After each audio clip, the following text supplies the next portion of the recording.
You're listening to the iRacers Lounge podcast, where we discuss everything iRacing in a casual setting. Enjoy.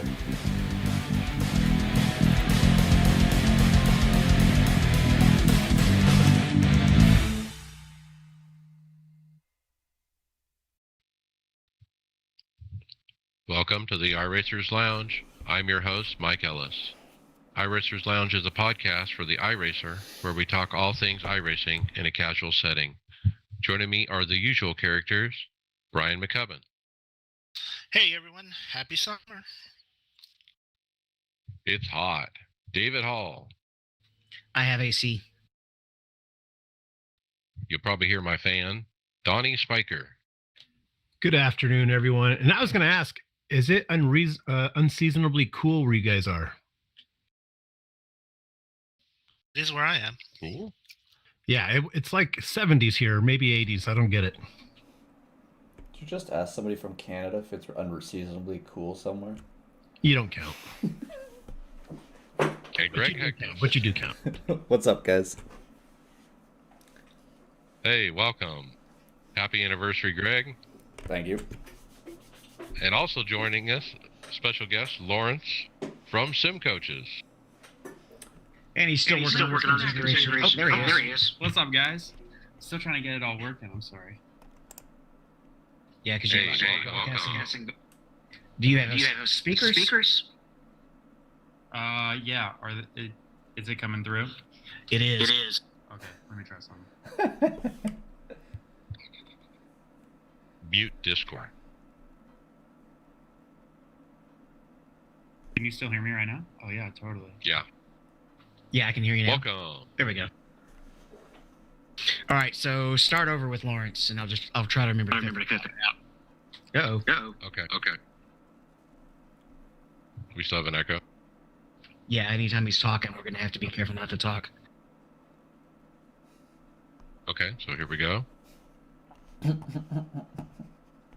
And special guest Lawrence from Sim Coaches. Welcome. Microphone activated. What's up, guys? Thanks for having me. I appreciate it. Hey, thanks for coming. On the show this week, we see how the sim racing community has helped a young, upcoming real-world driver. We will debate if iRacing needs to make an adjustment to one of the most frustrating black flag penalties, and wish iRacing a happy landmark anniversary. That's right, guys. And remember, you can follow along with us on your PC or mobile device as you listen to the show and see for yourself. All these topics and products we'll discuss by visiting iRacersLounge.com and selecting the show notes. So log on, and we'll see you then.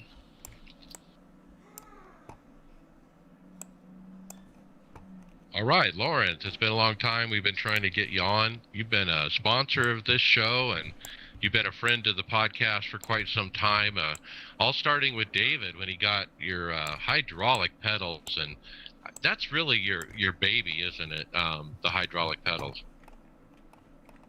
Microphone activated. Yeah, those hydraulic pedals, they were the first product that we came out with, and they were super interesting, actually, because, man, we have a few versions now, actually, at this point. This is like version, 10, but our very first set of pedals, actually, were not very good. I remember the throttle pedal was load cell out. It's a completely different sensor. It had too much adjustment. We had to make a whole bunch of different changes to it. But so today, seeing all the evolution and seeing kind of where they're at, it's really exciting. It's really cool. Yeah. All right. Absolutely. And you get into this where you're selling different products like that, but you're also putting together packages, the turnkey stuff, right? Microphone activated. Yeah, that's right. And I'll try to keep on muting my mic because I don't actually understand which one is pulling in the audio. So I apologize for that. But yeah, we're doing all the full turnkey packages now. That's actually becoming one of the more popular things that we sell. We're putting a lot of focus into them. Yeah. Is interested in a full turnkey package. What it is, it's we include everything at all.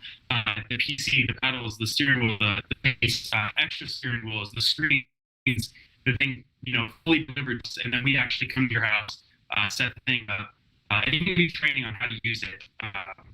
So by the time that this thing is in your home, you actually feel comfortable with what you have. So it's really cool product, a really cool offering that we actually got into. And honestly, I wasn't very sure how popular it was going to be. Because transparently, our products, like the stuff that we put on our simulators, it's not cheap for us to manufacture that stuff. It's, we do everything American made. We focus on manufacturing here in America. We touch everything. We assemble everything.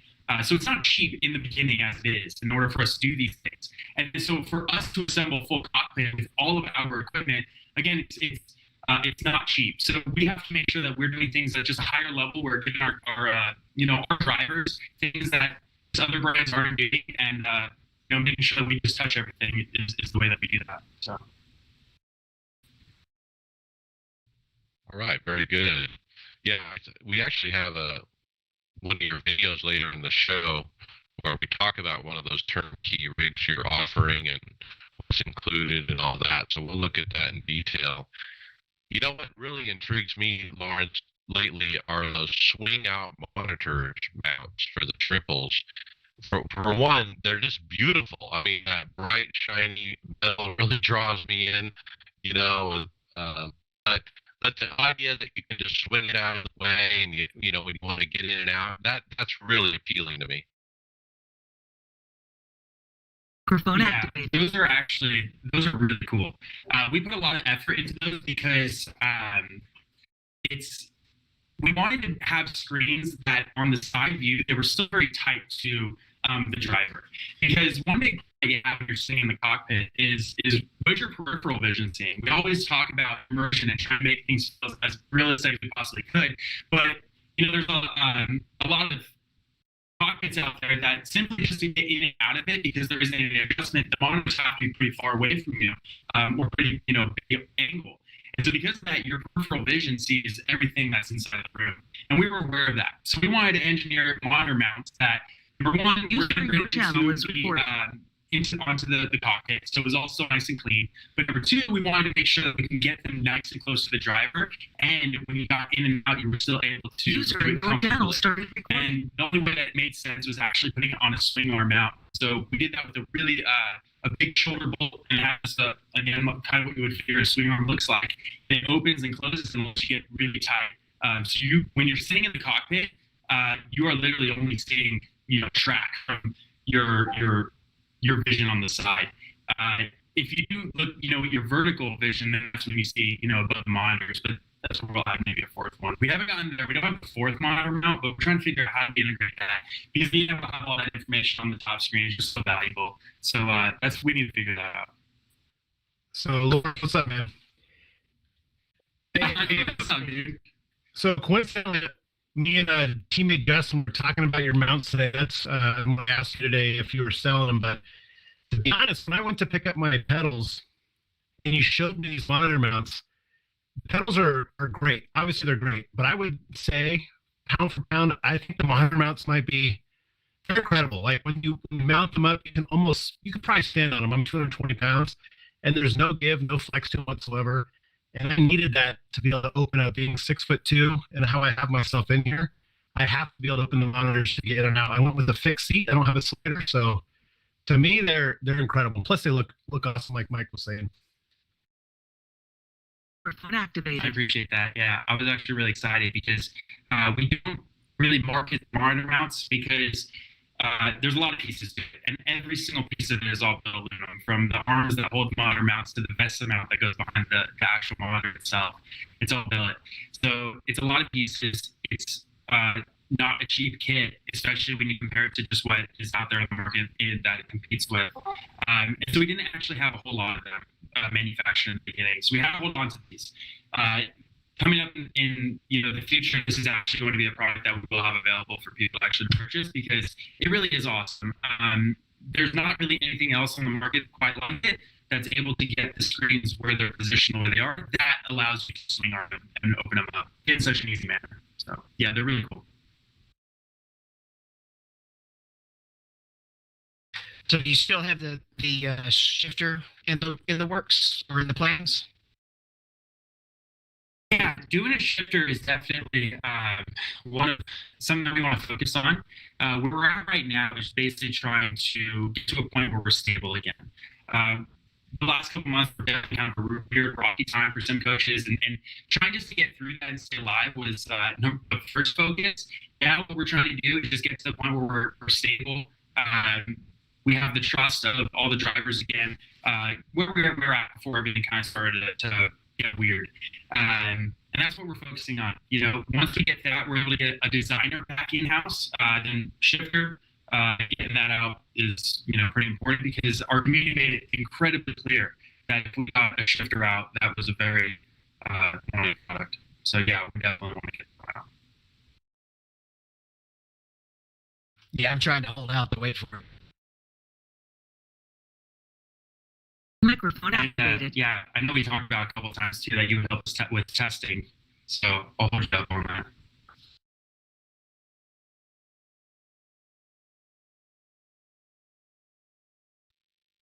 Well, does anybody else have any questions when we're in here? Nice to finally meet you, Lawrence. Microphone activated. Who was it that said that actually? Justin. Gotcha. Yeah, Justin. It's good to meet you too, man. Good to hop on here and chat with you guys again. It's always cool actually hopping on and chatting with you guys. This is the only podcast actually that we sponsor that we focus on. So yeah, it's cool. Funny story. I was outside your warehouse actually just 2 weeks ago. I didn't know. I was in Vegas and I was talking to the guys in the group, and I googled sim racing places near me, and your place popped up, and I was like, what? But anyways, I was trying to make a date or a time to meet you, and I was there on my wife's business trip, and things fell through. And so I went out in the casino, rolled my ankle. I told the story on the last show. It's still busted up. But anyways, I was thinking it was a retail store, and I was like, oh, I can at least pop in and see it. Then the Uber driver dropped me off at this random warehouse. He was wondering what's going on. Microphone Yeah, activated. actually, you should have texted us because it actually does a lot. We do allow walking traffic. We're not actually set up yet for like the public where as much as we want to be, because the location where we're at, we actually set up as a sim lounge so people can come in, jump on simulators, spend time, and they'll be fully, you know, they're full sim coaches simulators. So even if you want to try the pedals, maybe a great spot. You know, a lot of people find themselves in Vegas at some point. It's likely. So it's just a cool spot where you can come in and have some fun. So, man, you should have sent me a text. It is kind of like a warehouse front spot, kind of. So yeah, I want to show you where it was at. Sorry to hear about your ankle, though. That's not fun because you got to walk around a lot. Yeah, you guys, it was all on a whim. I apologize. Next time I'll make it more structured where I can come meet you. I Googled something at 9 o'clock in the morning and you popped up and I was like, whoa. Microphone activated. I'm really happy to hear that worked. That you said put something in on Google and we came up. So that's probably the best news of the entire thing. That You were number one, I believe. There we go. Well, we better have been because I don't think that there's anybody else in Vegas, but it worked, so that's cool. If anybody else ever comes into Vegas, this is just an open invitation to anybody. You can send us a text at 702-246-2295, and that would be a direct text to my cell phone. And anybody's allowed to come down here and have fun. And we always have 2 simulators. We have, at least right now, we have 1 pro and 1 light turnkey that's running. But we're going to get more in here. So anybody's welcome to come in and jump on our simulators, have some fun. You're all invited. And send me a text. Let me at least know that you're coming down so I can make sure, you know, that we know that somebody's going to be coming walking in. So, Lawrence, you always like that approach where you have that personal touch with your buyers, you know, where they can text you and work with you directly and whatever it is they're trying to buy from you. That's really needed in the sim industry because when a lot of times in the sim industry, you're buying equipment that you can't try. You know, you can do some research on and watch some YouTube videos on, but you really don't have anything to go off of. You don't have anybody to call. There's not a lot of support. And so you having that personal, hey, I'm going to hold your hand through this, that's a nice touch. Microphone activated. I appreciate it, actually, that you point that out because it's incredibly important to us with everything that we do. That's very personalized. I think I know basically every single customer that we have in the sim coaches community. At some point, there is a connection with me that happens, and I know when people are what's that good? I know when people are part of the real sim coaches, or I know when people send us emails claiming that they have our stuff and it's totally bogus because I've never contacted with you. I've never so. I know it is because of how personal we are. Every single thing that leaves the shop has a handwritten note, a handwritten letter. We call it our love letter in here, and it's a real handwritten letter that someone on the team wrote, and they sent it out. And that's important. That's something that we do with everything. And because we don't ever want anybody to think like you're spending a lot of money with us. We actually really do care. We want everyone to feel like you're part of the community with us. You're not going to buy something and you just disappear. You send us a message or something, we're going to be here. And yeah, we try to show that the best that we can. So I appreciate you pointing that out. Okay. And then before we jump into stories, I'd love for you to stay with us for stories. One more question is, what about reselling individual sim equipment from other manufacturers? I know you're doing the turnkey where you're using, obviously gear from other people, but are you going to be at the place or entertaining the thought of doing that, just selling boxes off a shelf? Microphone activated. It's interesting. I've put thought into it, and I'm not going to say no because things always change. But the thing that I try to always focus on is at least using as much of our stuff as we can, because I know the level of quality and the effort and what we stand behind. And the more of that I can do, the more that I try to do. I don't like selling things that are low quality. That's one thing, 1,000% that I always stay away from. Low quality does not fit our world.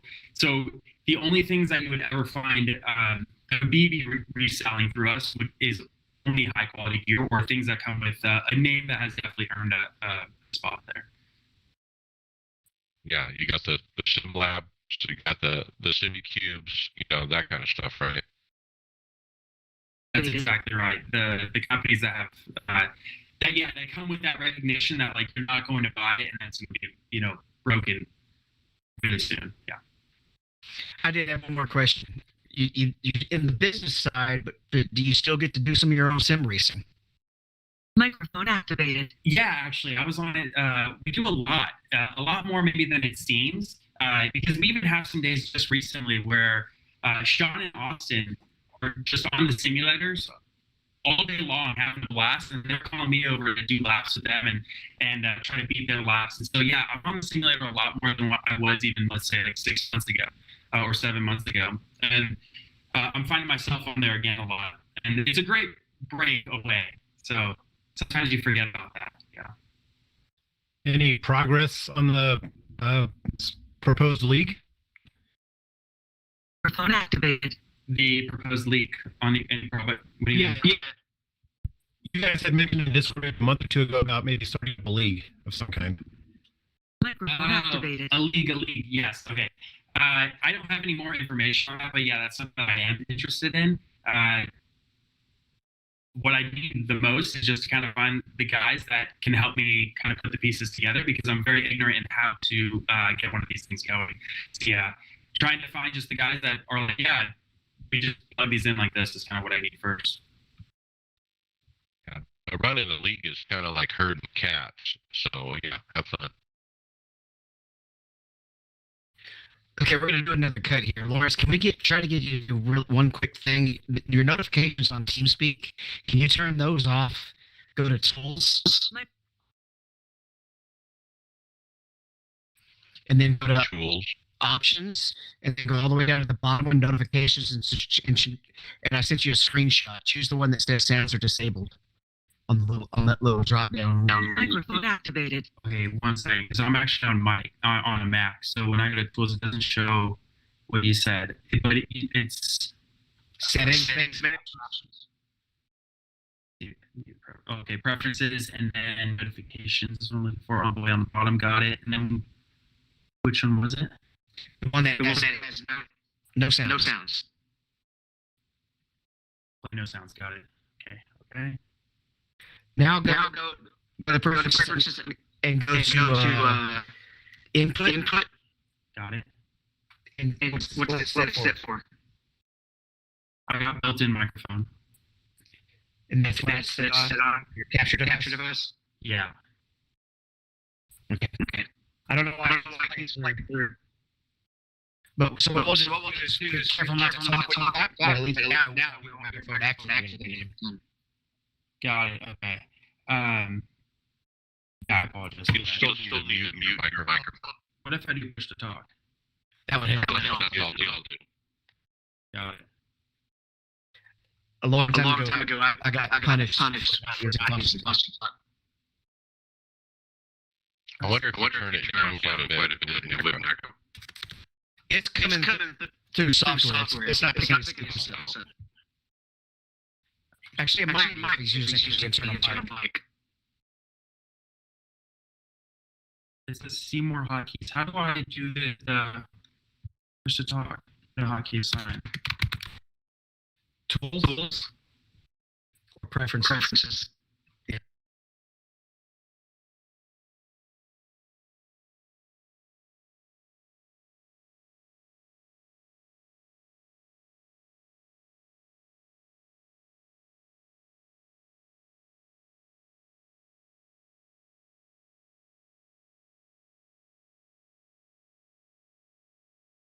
Those of you watching the live show, this is a behind-the-scenes troubleshooting moment.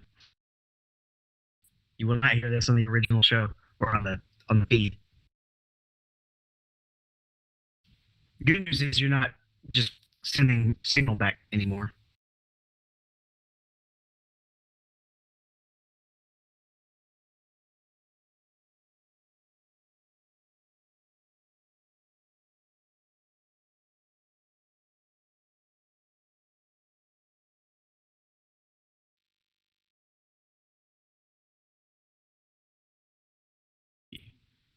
So if I just mute, does it still? Can you still hear it?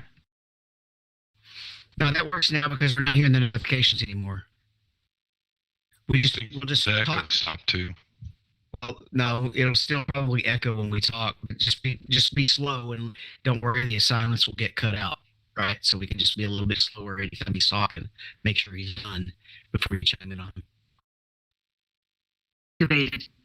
Oh, Did you shit. do that one? I did. So what did I do wrong? Preferences, notifications, play no sounds while output muted. No, just play no sounds. Sounds deactivated. Hold on, let me try again. Mute microphone activated. I don't understand.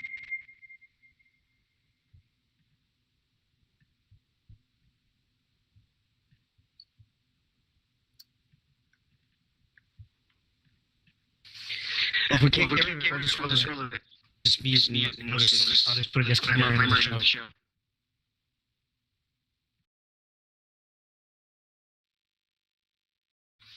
Activated. Yeah. Every single time that I do it, I just press everything off and I can't figure out exactly which one it is. All right, well, here we go with topics. I'm going to segue us in. All right, it was a fascinating visit with Lawrence. He's going to stick around for the show for a little bit. And if you can't hear, I'm probably going to put a disclaimer in the beginning as well. But we're having a little bit of trouble with getting TeamSpeak to work right on him. So just tolerate the slight audio disruptions today because we're still getting some great content having Lawrence on the show. So here we go. Let's kick off topics with SimRacer support. And what we have is Lawrence DeSalva, or DeSosla. He's using this platform as a sim racing content provider to help fund a young real-world racer, Kyle Coe. All right, tell us a little bit about it, Mike.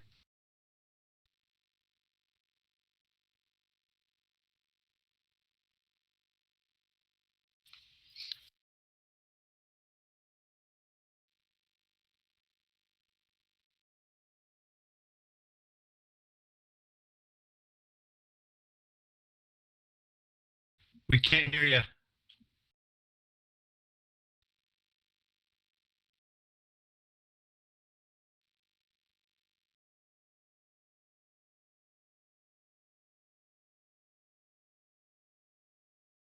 This is officially the worst team speak night we've ever had.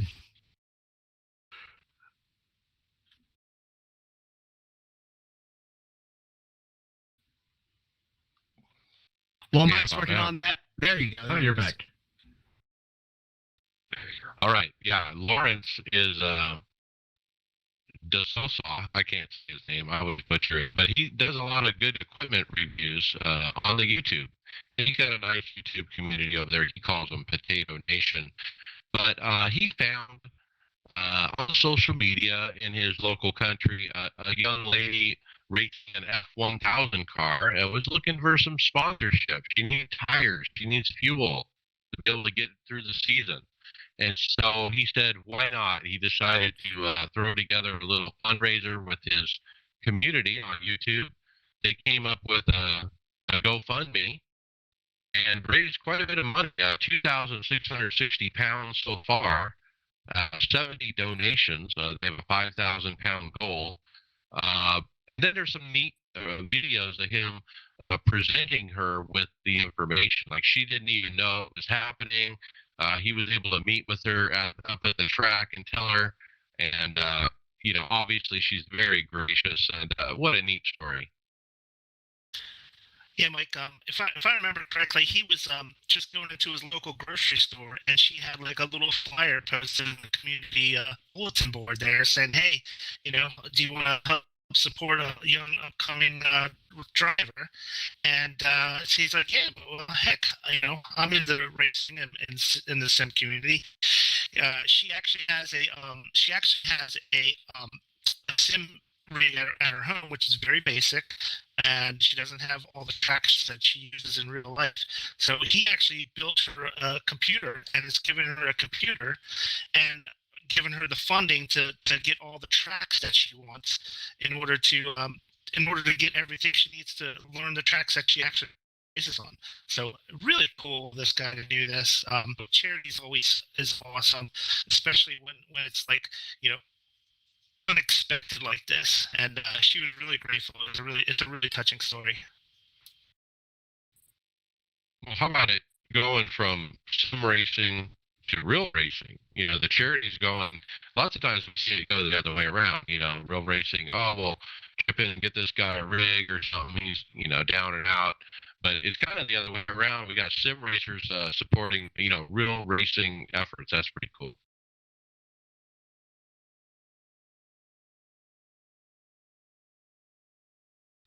So, Go ahead. I was going to say there is a GoFundMe link on our script if anyone else wants to join in on the fun.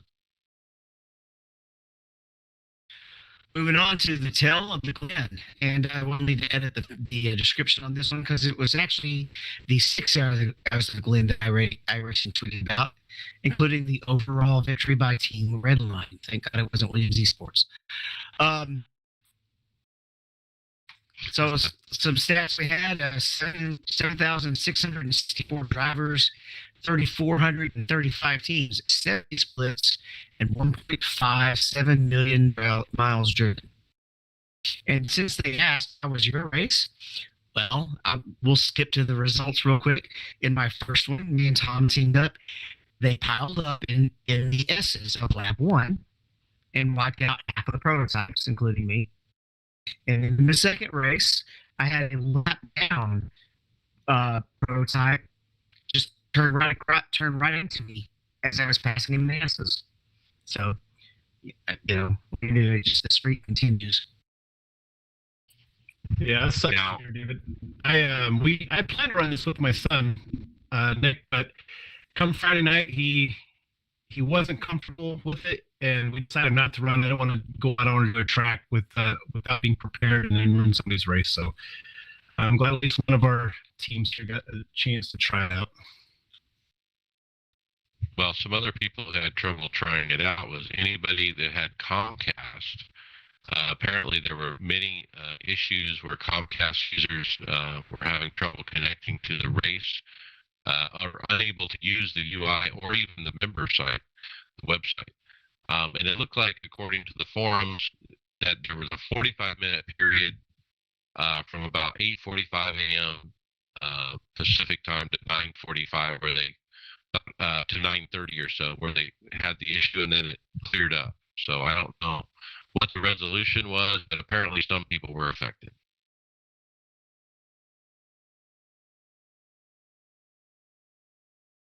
And the Twitter tags of the two winners on Team Redline Sim were Chris Lullam and Diego Pinto. Diego Pinto. Oh, Diego Pinto. Okay, this Yeah, he was last year's Porsche winner.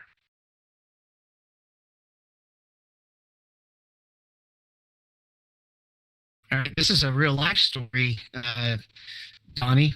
But Road America's good. Actually, no. Well, you're not from Wisconsin, but you're more northern. I'm going to give this one to Brian. Yeah, sure, why not? So apparently, the Road America's track surface has been redone for the season. So, whenever this kind of stuff happens, we always think about iRacing and how much different it will be now than what iRacing has in the older version, and whether iRacing would a rescan of something like this to get it up to its current condition. So, how it plays out, it's Road America's not on the NASCAR schedule this year, right? They took that off, so we'll miss that race this year. But yeah, so new track surface at Road America sounds like an opportunity for some new scanning. Is IndyCar going there or wait? The I believe real IndyCar is there. Yeah. That was a Motorsports Games reference. Well, new track record, I'll say that. And some of the bumps are gone. I understand too that the traditional bumps that you find at this track. And so I think my question comes: when should iRacing scan a track after a repave? Should we really do it the first year? When the track isn't really broken in yet, or maybe it needs to be the third or the fourth year. Do you guys have problems with it now? I know we want to be as close to real life as possible, but going around that track, I don't really have too many issues. So I don't know if we're in a desperate need to get the new. To answer your question, yeah, you would have to. I would think you'd want it to be broken in. Well, think how long it took them to update Watkins Glen after it was redone. I mean, that's a long time before they updated Watkins. That didn't just include the track surface, though. They had to change a lot of the around runoff track areas, surface, runoff areas and stuff. That's true. Yeah. Well, I also think it has to do with external pressure from partners like NASCAR. Like, if NASCAR were going to Road America, I bet you we would get the rescan. But, since we're not going there anymore, it's probably going to be on a back burner because we don't really have the pressure to get it updated. Yeah, and they've been real good about that is, hey, let's get these tracks, try to get them updated, as we go through them on the NASCAR schedule.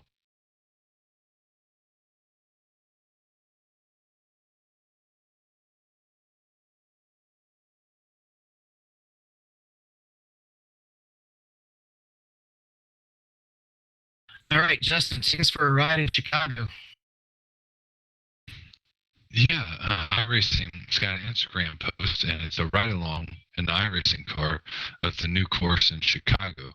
And this is kind of interesting to see because I'm actually going to this race. Well, that'd be cool. Have you guys ran the Cup car on the new release yet? I wish I could say I haven't done it. audio. I haven't done it on the old one. It's actually not terrible to drive. I think Tom, he actually put on our group chat that he did it as well. It might be hard to race. It might be a complete show come next weekend. But actually getting around it wasn't bad. You just got to mind your P's and Q's on a couple corners. Make sure you're entering, the right one at the right speed, or you're gonna. Two of the corners are super tight on entry, and so it's going to be interesting to see how it bottlenecks. But where are you going to be at, Justin? As of right now, I really don't know. So I bought a general admission VIP ticket. So I'm just kind of winging it. I assume so. It gave me wristbands with like a little tag, and it must have got a chip in it because that's how I get in apparently.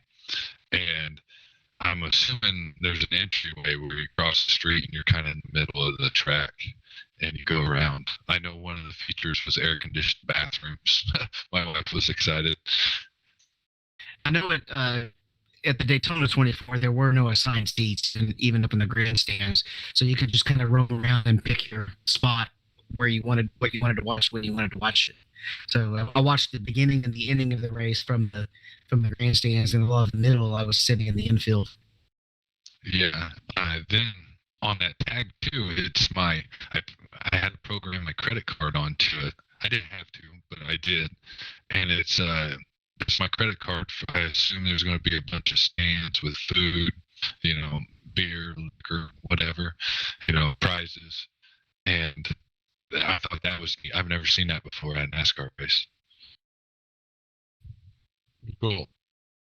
Matt Busa, a Coke driver, he tweeted out earlier today that he's got access to some kind of VIP tickets where they're like in one of the buildings, like in a suite, like where you can look down at the track, and he's selling them for fractions on the dollar. He said to anybody who hits him up.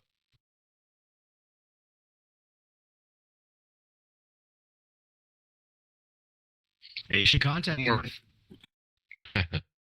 Well, that would be a nice add-on to Justin's trip. I mean, you have the band to get into the general admission, and then you buy these other tickets to go up in the buildings. And if you meet up with Busa, do a little quick 5-minute hit with him and put it on next week's show. He's from Chicago area, so I imagine he's going to be there. I'm interested. It's supposed to be kind of like, I'm assuming they're going for an F1 feel to it. There's going to be concerts, a lot of entertainment. There's a leak that I heard, if you stick around one of the early concerts, that all the drivers are going to be around there. So I might try. Now, I'm going to digress just a hair because we're on this topic. Now, the release that we just got recently from iRacing, in the release notes, one of the items is they're still updating some of the surrounding artwork around the track at Chicago Street Course. And so that really means that, iRacing is keeping an eye on the development of this course, the sponsorships that are being put up on the walls and that kind of stuff.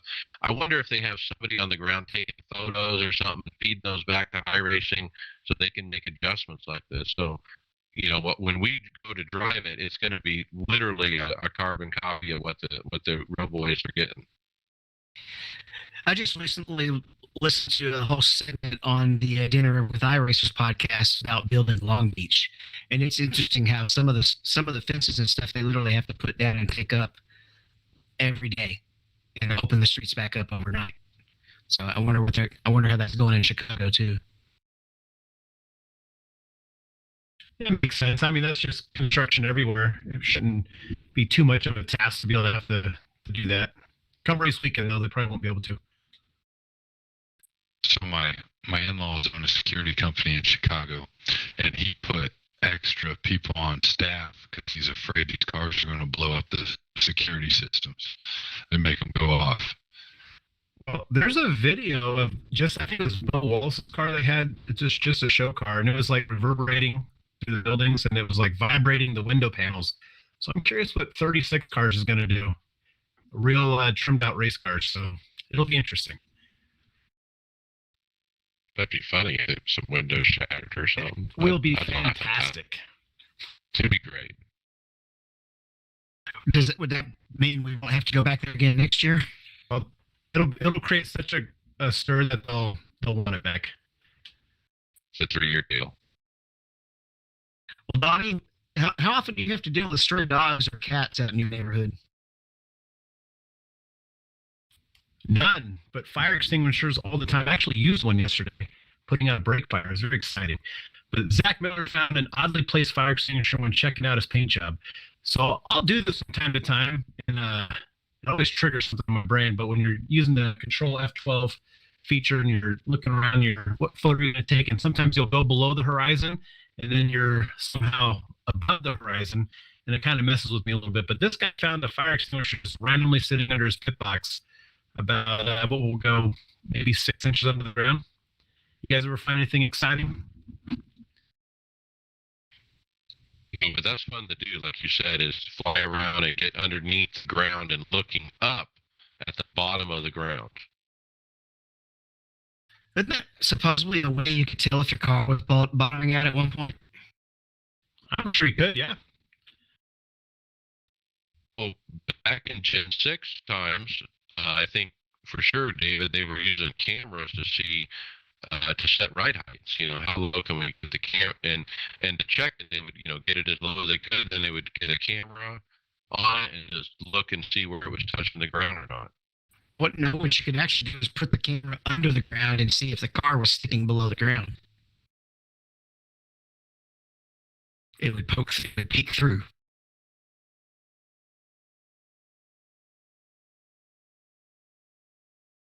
So it's always interesting, with such a big gargantuan project, funny little things happen. But this thing that happened next is not funny. And during this afternoon's iRacing NIS race, I'm pretty sure Mike was telling me about this. Alex Bates is asking for a reduction of the penalty for passing under yellow in oval racing. And it's I don't know if that's the best solution. We don't need to read his whole text, but it does really stink because last night I had to skip pitting and give up on my track position because the guy that was involved in the wreck and was over a half a lap behind me got his position back and it kept telling me to wait on him. And I had to just go ahead and go around the pits or come to a stop and be worried if I was going to get plowed into by all the people trying to get caught up.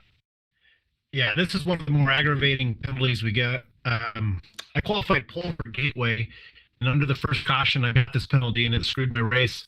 I'm curious. You don't see this obviously happen in real life too often, so I was going to ask what the penalty would be in real life. But, I mean, yeah, it's crazy, because then you got to pit your black flag under green, and it's just rough.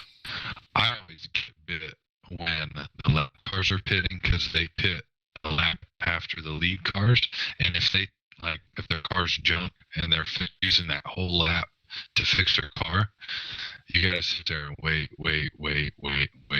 and sometimes it bites you. Yep. Yeah. One of the things they particularly need to do is make it a little bit more picky on if you lose your spot when you're involved in the wreck.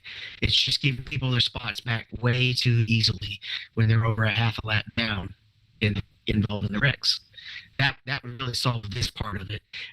You bring up another thread that I think is on the script as well about like when the wave rounds come around, they have to stop when somebody comes out of the pits at the last second. They have to wait on them, and people who come out of the pits at the last second should be stuck in the back. Yeah, and another thing Justin mentioned was being able to limp your car back. I mean, you should be able to limp your car back to the pit and not have to worry about ruining somebody's race. I mean, you want to be able to save some time from towing and limp your car back as opposed to towing, but you have to tow to be nice to not ruin the guy behind you his day. Yeah, but sometimes the required repairs may only be 30 seconds. Right. You can limp back and Yes, leave absolutely. Yeah, so there's some things, and we're going to talk about the downshift later, and something I found out about listening with that show, but we had a pet peeves episode a couple weeks ago where we talked about what we'd like to see, but for me, penalties, this is a huge one that they need to get it squared away. Yeah, and I'm all for having the penalties match the real world counterparts, but when the sim itself is kind of creating penalties that really wouldn't be there in real life, I think they can ease up on the actual penalty compared to what it is in real world.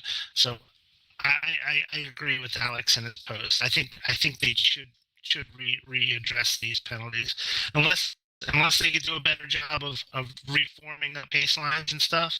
I think they should really think about dialing back these penalties. Yeah, and Eric in the comment right below, and he says it perfectly, but in oval racing, especially with the laps being so short, having a green flag penalty under a yellow flag, breaking a rule under a yellow flag it's just way too much. Laps, yeah. Yeah, if it's one of those things where it's not really deserved, yes. If that's the penalty and you actually did something wrong, speeding or something like that, that's one thing. But when the sim itself is causing an issue, then that's totally different. I think they should be more lenient in that case. And if you guys run some leagues sometime or a lot of hosted races, you'll hear that people yelling, "Hey, can I pass under yellow? Can you clear my black flag? Can you clear my black flag?" You hear that all the time. But iRacing, you don't have that ability to do that, obviously. And I wouldn't want that. That's what turned me off of leagues, was hearing that constantly when it was majority of the time I deserve to get your lap back. Just stop. Let's play by the rules. Well, OBRL does not do any of that stuff. They stick strictly to what iRacing ditches out. So I like it that way. It takes a lot of the subjectivity out. You'll get some leagues where guys get, you'll get somebody clear a flag for one guy and for another, and then all kinds of problems erupt. Well, And- go ahead. Well, I was going to say there also can be unintended consequences. I was in a league last year where they were adding an extra lap to the yellow to make it easy for the waiver rounds to get around. And when they did that, it would screw the lucky dog, because the lucky dog was to get certain track position. But if they extend the yellow for the waiver rounds, the lucky dog had to be put behind the waiver rounds. And so he was screwing that lucky dog guy, and he wasn't trying to, but he was trying to be nice to the waiver rounds. But just by having an admin with all the buttons to push, that doesn't mean he should push them. An interesting real life comparison in Nashville a couple of years ago, they were actually sending the waiver rounds with 2 to go instead of 1 to go. So we'll move on, though. It's unfortunate that Greg doesn't get to be on here, but the reason he's not on here is because it's his anniversary, and it's also apparently iRacing's anniversary, right? And it's kind of a big one. 15 years. 15? It's a long time. Is it 15, or is it? So is that a typo with It's 15. It's 15. It's 15. 2008 when it started up, and 2023, that's 15 years. Yeah, June. Yeah. Yep. So congratulations, iRacing. That's a long time for a service to be, a sim to be in service, from its base. Obviously it's changed quite a bit, but essentially it's in its original format. Yeah, I remember hearing about it through Dale Jr. I've said this many times on the show before, back then, and just being envious all the way up until a couple years ago when I finally bit the bullet and I decided to go down this journey. But yeah, it's exciting. I remember always hearing about the computer games from the 90s, the Papyrus games, and they're just never able to have a computer to be able to run a game like that. So yes, it's just awesome, and it's growing. So I want to point out what a significant, accomplishment this is. Not just in sim racing, but in software development in general. Think about how many software programs are you using today that was started 15 years ago? There's nothing. I mean, nothing lasts that long in this Windows 2023 industry. Windows, but it's different versions of it.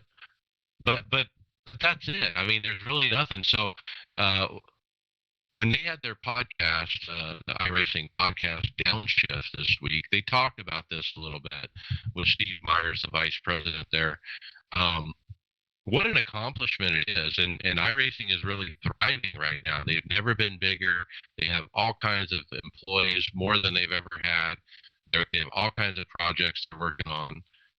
So kudos to them for the next 15. I never thought I'd see software that lasts 15 years long. Speaking of their employees, Mike, would you have guessed they have 250 employees? That's a lot.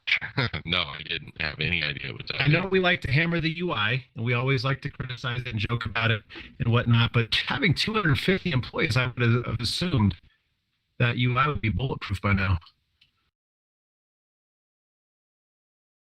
Yeah, I wonder if back in 2008, if you could put the lasso of truth around some of the developers to ask them if iRacing would be the size it is, 15 years later. I doubt if you would get honest answers like, yeah, we definitely envisioned it to be this big. I don't think so. I don't think back then they knew what was going to happen next week. I mean, Kevin Bobbitt talked about that a little bit on their podcast, what it was like back in the early days.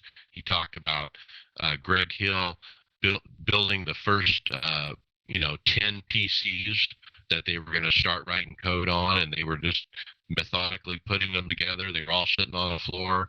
I mean, that's how a business starts and grows. I mean, Lawrence, you're kind of doing the same thing. You got a new facility now. But you started building off the floor too. I mean, that's how it gets started. Yeah, it's pretty cool actually to see exactly what they're doing. A lot of respect there for sure. I agree with everything that you were saying. But yeah, it's not easy. It takes a little bit of work, a lot of dedication. But more than anything, it takes just the right people, right? Like you find the right people, you assemble the right team, and then you get the vision going and kind of puts it all together. So it seems like they really had a good team in the beginning, and everybody stuck around and made it happen. Pretty cool, man. I've been on iRacing for since when did I get hired? It was about 2012, maybe 2013, and when I first got hired at Dream Racing, I was an instructor coach, and they were using iRacing up there. I can't remember the year exactly, but I was 21, so only 8 years ago. And they were a lot different than it is today. And the thing that's probably the most interesting is how many people are online right now versus what it was back then. Even just prior to COVID, it's like a 3x spike, and it stayed really large after COVID. I think that's probably the coolest thing that I see when I get online is how they were able to capture that and keep that around. Well, there's 8,700 online right now. So, And what I like about it, how much opportunity is created from little to big. You asked me 3 years ago if I'd ever be on a little podcast or building computers. No, I had no idea how to do that. I just loved the idea of iRacing when I watched it during the COVID races. And then I hear stories from, I think it's, quote me if I'm wrong, but Keegan Leahy. I think he won a championship in the Coca-Cola series, and he's he helps 2311 with their driver coach. Yeah, that's what I was looking for. So I mean, look at that. It's just awesome. I appreciate it a lot. Well, since we already were talking downshift, they brought up something on there that they're working on a project for Texas. We don't know what that is, but we can definitely speculate. Last week, David, you guys talked about that AI track that was created by ChatGPT, whatever. Would this be an opportunity for them to create something completely different, but still oval-centric, maybe a kidney bean, maybe just something different? Figure eight. Yeah. It's got to be better, right? I don't know. I mean, I feel like with using iRacing, they can utilize that tool to do whatever they want. I've always envisioned this like fantasy track as a kid. It's not simply just a circle, but not a road course, obviously, but still keep the oval base behind it, but just different shape. Not like a Nazareth. That thing was like a weird looking D. I think it's Nazareth, what I'm thinking of, but something different. A circle instead of an oval, like literally a circle. We have Oxford planes. Or a trapezoid. Like a Pocono. Something we got. Well, yeah, kind of like Pocono, except 4 corners. Yeah. So you have 2 shallow corners and 2 ridiculously steep corners. What's great about Pocono is you have to use different disciplines for the corners, but it's typically flat. Now, maybe if you have a higher bank corner, 1 and 2, then you're going down the back stretch, whatever. And it might be a right hand kink in the back. I don't know. Maybe people are going to hate me for that, but something different. I'm going to guess Ben Kennedy and team, I think they're working on Atlanta Part 2. Nope. Pass. But you're probably right. We can't. Can the teams afford more plate racing? can they not afford more place producing? I don't know. It just seems expensive every time they go to one.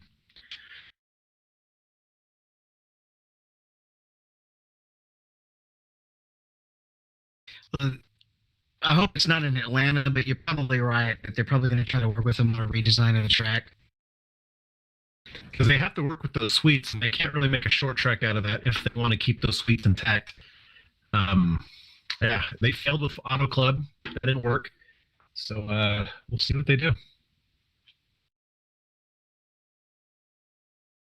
All right, next up, Brian, we have Season 3 Patch 2 release notes. Yeah, so iRacing dumped a new patch. I thought it was this morning. It was down for service. Yeah. So let's check this thing out and see what's on here. Hang on a second. Yeah, I had that Chicago changes I mentioned earlier. And then there were some graphical changes to do with VSync. And so I don't really know what VSync is, and I reminded myself I need to look this up and see if this is something I need to enable or whatever. But apparently they fixed where VSync works now. Doesn't that have to do with synchronizing frame rates between different devices? Yeah, like with triples, I think the idea is you sync your vertical sync between all three monitors. It indicates that you have to not be using NVIDIA Surround, which I do use NVIDIA Surround. So more research by me is needed on this particular item. There's one I noticed about the spotter. The spotter message for setting the overall fastest lap will now only play for open practice and race sessions, not alone sessions anymore. So it was getting annoying when you're in a test session practicing, and every lap you set the fastest lap. And I get it. I'm the only one on the track, so I'm glad they were able to fix that. So they made a couple of adjustments to the new dirt racing model as far as the amount of water the track is absorbing, and some other issues where the dirt displacement on the tires is changing. So that's one of those things where it's a new a big overhaul, and they're getting a lot of feedback from the community after releasing that.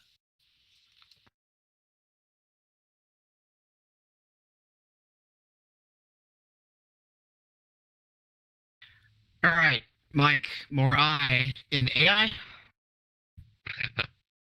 Yeah, Bryce Douglas in the forums, he posted that since the latest update, the AI cars don't wreck each other on super speedways.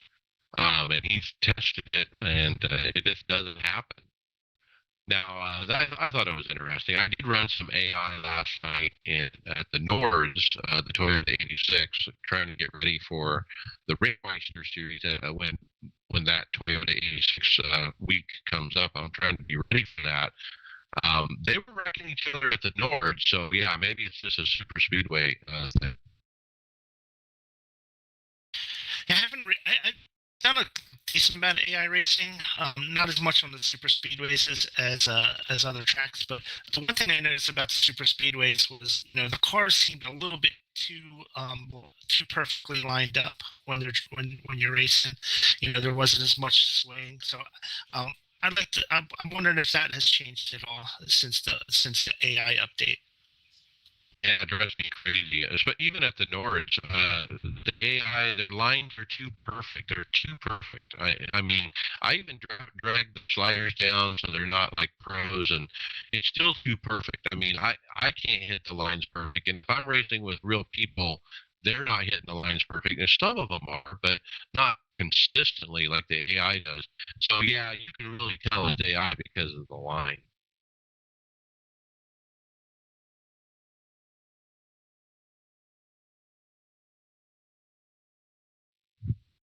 All right, I got to throw this one your way too, since you're the FOV king. Yeah. Daniel Peters mentioned in the forums that since the last major update, not the one this morning, all my cockpit cameras with adjusted settings are slightly more forward. It also feels like my correct FOV is now noticeably higher than before. And a few others piped in and said the same thing, that they experienced it, and I have as well. Right after the patch, the first time I got in the car, I was like, wait a minute, this looks different. And sure enough, it was easy to tell them triples because the dash was not showing as much as it was before. And so I hadn't changed anything. And so I quickly made some adjustments and kind of put it back where I'm used to it. But I have not been able to put my finger on what's happening. Now, I did tag David Tucker from staff as well as Nick Leap. David Tucker is actually on vacation right now. So maybe Nick Leap will jump into this thread and let us know what the heck's going on.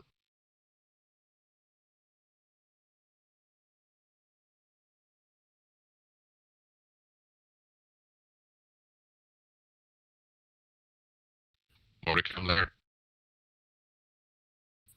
All right, Donnie. Who needs chicanes, man? Not us, or not me at least, but most tracks have them, especially on the roadside. But iRacing posted a video of the new LMPs flying through Monza without the chicanes. You guys get this one a watch? Whoa. Oh yeah, what a blast that configuration is. That's kind of why I put it on the show so we could talk about it, because I don't like the slow down so much and hit that chicane up on. If you can just fly through there, it's a little bit of a bump. It upsets the car, but man, you can hold it, full throttle through that. That's a lot of fun. Yeah, I don't do a whole lot of road racing, especially with some of the European tracks. I've done when I have done Monza. I'm always surprised at how fast the track that is.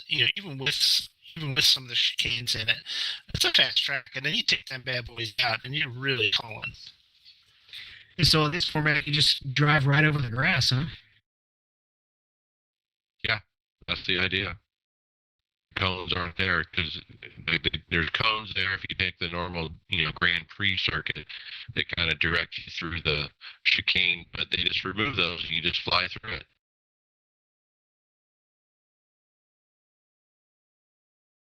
It doesn't go nearly as fast as the F1 cars. Almost. They're just a little heavier. They won't turn as fast.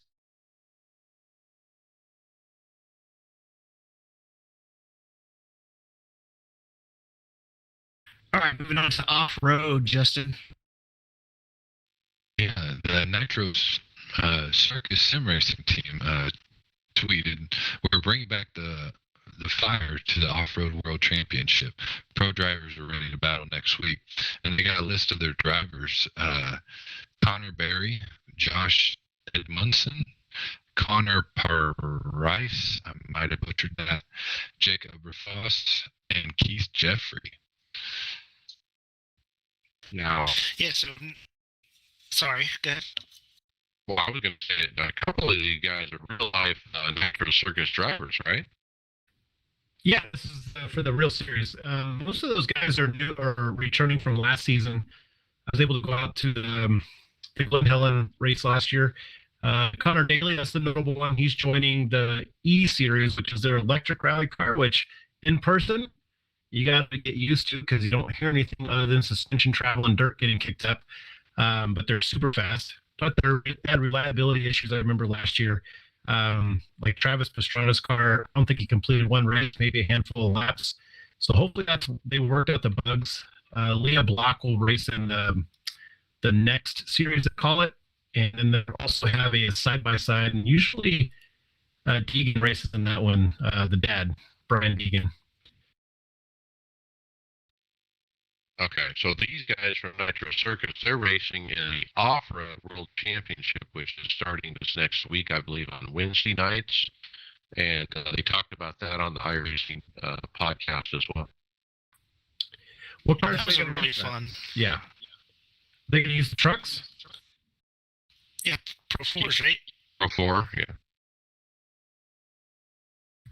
This is actually something that we're super excited for too, because we have one driver that we sponsor, and we have for the last 2 years. His name is Keaton Swain, and he also challenges in the off-road world championship that's starting up this upcoming week. So definitely keep an eye out for Keaton Swain too. Give him a good luck chance. Give him a good luck chance. Go get it. All right, let's take this next quick hit. Turn Racing Grand Prix iRacing Series qualifying schedule is announced. And it's the series that's going to be run in the Jet Car, or the IRO1 as it's properly called. And it's a 7-race schedule. The sessions kick off at 18:45 GMT on Thursdays starting July 6th. And the schedule I can read off real quick. It looks like it's literally 7 weeks in a row. We got Red Bull, Monza. No, that's not Monza. That's the it's Enzo Ferrari. What is it? Imola. They call it Imola. That's the short. Imola. Yeah. Jerez, Pocono, Spa, Belle Isle, and Brands Hatch. Wait. Pocono. You said Pocono? That's right. Weren't they throwing some ovals in?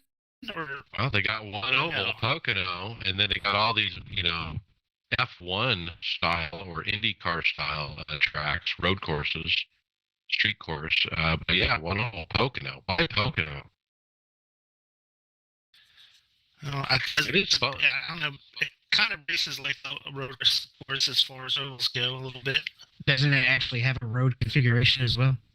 Yeah, there are road configurations. But didn't IRO1 come out with some oval setups, though? So they're kind of supporting a little bit more of the oval racing with the IRO1? Yeah, I'm sure they're running the oval on that one. The road course at Pocono would be suitable for these high, horsepower cars. Still, if they're going to run ovals, they should, out of 7, they should have, I think they should have 2 in there. They should throw in Texas or something. Milwaukee, Charlotte, or something. Yeah. And like you said the last time, add the G-force measurement so that they black out if they go too fast.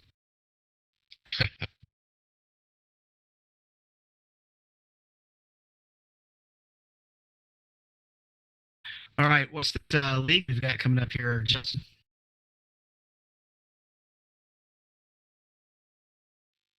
Yeah, David, signups are coming in. Our Prodigy Racing League GR86 Cup tournament starts June 19th on Circuit of Zolder's Grand Prix configuration. Now, is this something that's involves scoring a ride or some kind of coaching? Yeah, you get to complete in real radical SR1 race cars at Prodigy Week.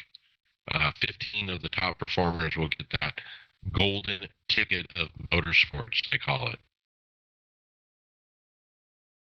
So sign up today at racingprodigy.com. I'm looking at their website. There's a sign up button. You have to go there. Then you go to Time Attack, and you have to run the Time Attacks, the GR86, I believe. Somebody's got to win it. Get out there, guys, and try it. All right, Brian, only one event on the schedule. Tell us about the Race for More 2.4.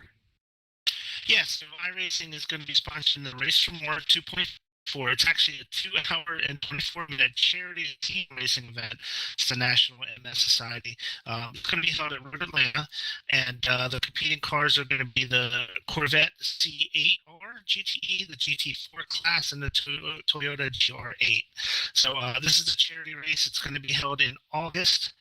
3rd and 4th, and if I'm not mistaken, this used to be the Peachtree race. I think it's been renamed now or responsored, but this is the race I think where as donations come in, they start spilling the beans on special and things like that. If I'm not mistaken. Yeah, I can't remember from last year. Is this set up as an official race where you have to register into the lobby? Yeah, it is a multi-person event, so to speak, but you can run single because it's for charity. They did mention that later in the forum post. But it's official racing, like it'll go into splits and stuff? I think so, yeah. It says Big West posted later, yes, this event can be soloed as it is a fun racer. I think it's official, but I'm not certain.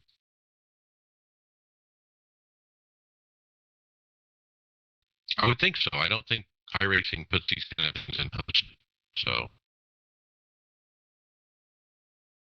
Because that makes sense. Who are they gonna? Yeah, it would come down to who are they gonna put in the broadcasted split. And I mean, I thought maybe you would pay for this, but if it is an actual official, then that makes sense.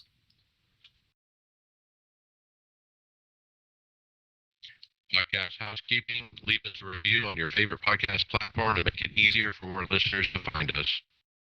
Mention the podcast to your fellow drivers so they don't miss out. We do appreciate it. Get on our Discord and join the community throughout the week. We're always talking stuff, so join us. Check out the website, iRacersLounge.com, for the show notes. And we're in regular rotation at the Performance Motorsports Network.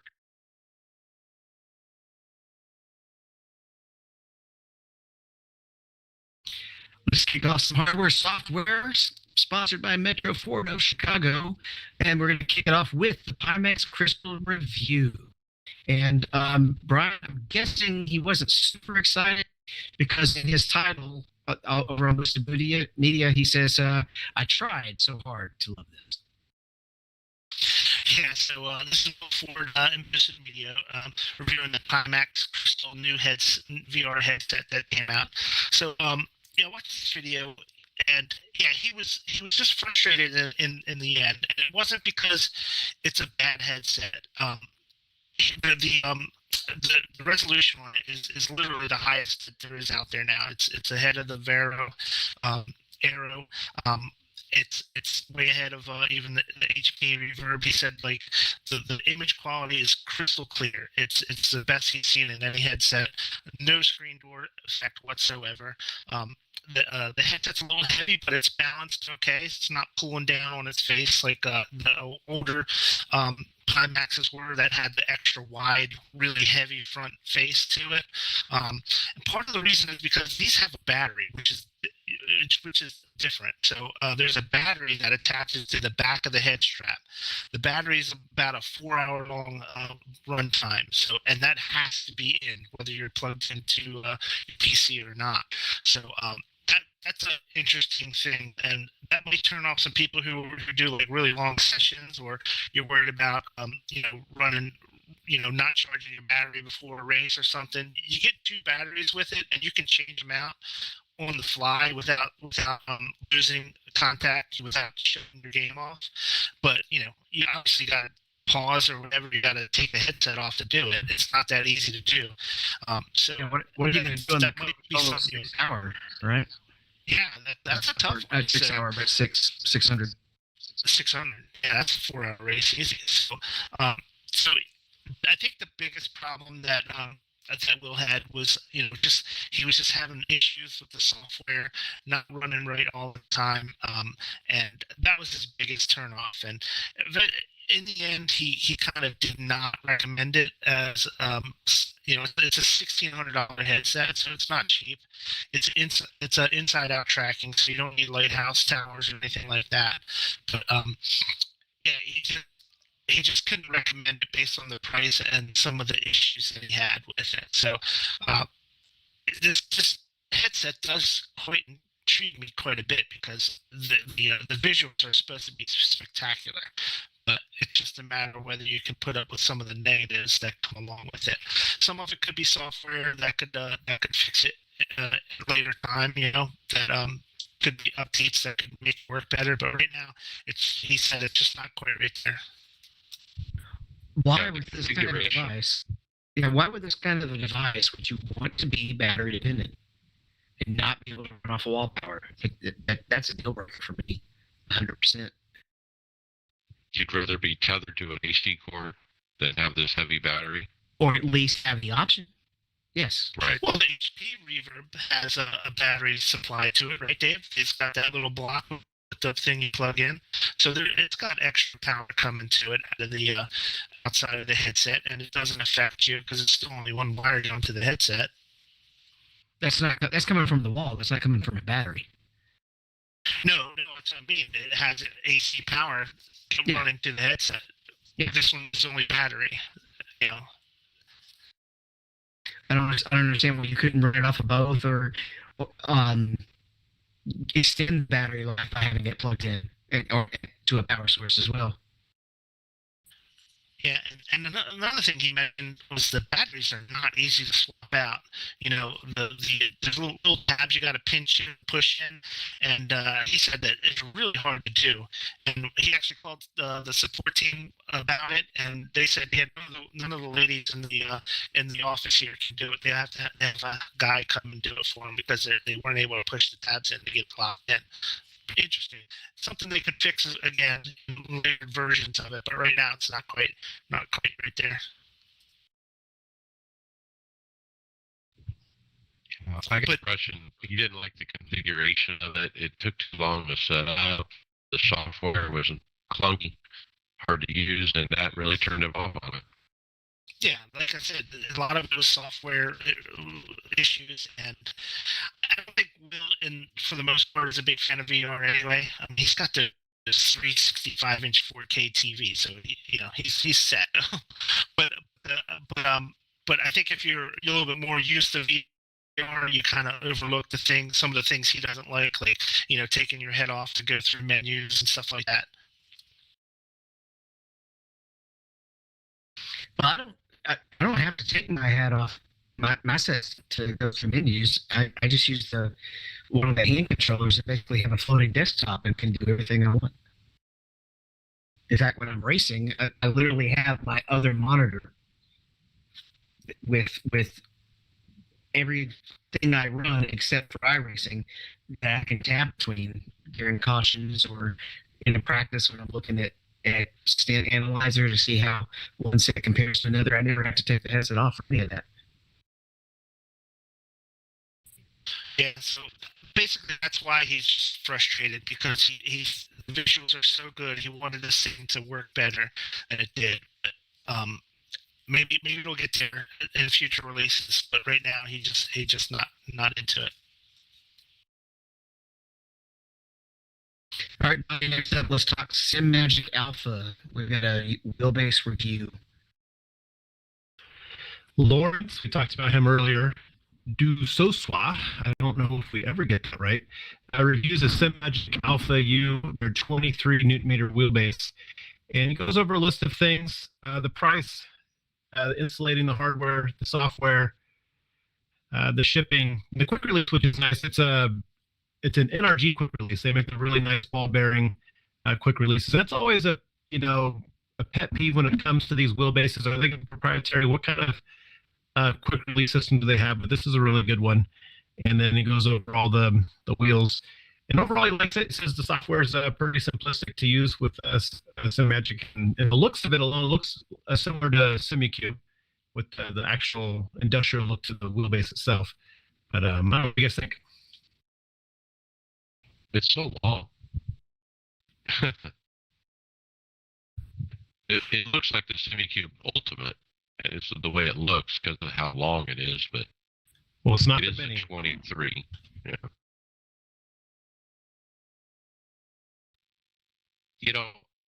I think nowadays when you're looking at premium direct drive wheels, you definitely gotta look at SimuCube. You definitely gotta look at Aethertech. And I think you got to look at SimMagic too. I mean, they got several different offerings. There's been some good reviews on this base. Of course, there's some drawbacks for, you can't really mix and match wheels very well.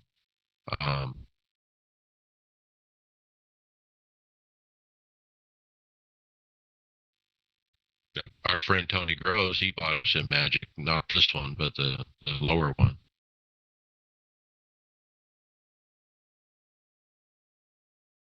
All right, guys, we found the seat that Mike needs. Oh yeah, I'm still waiting for this one.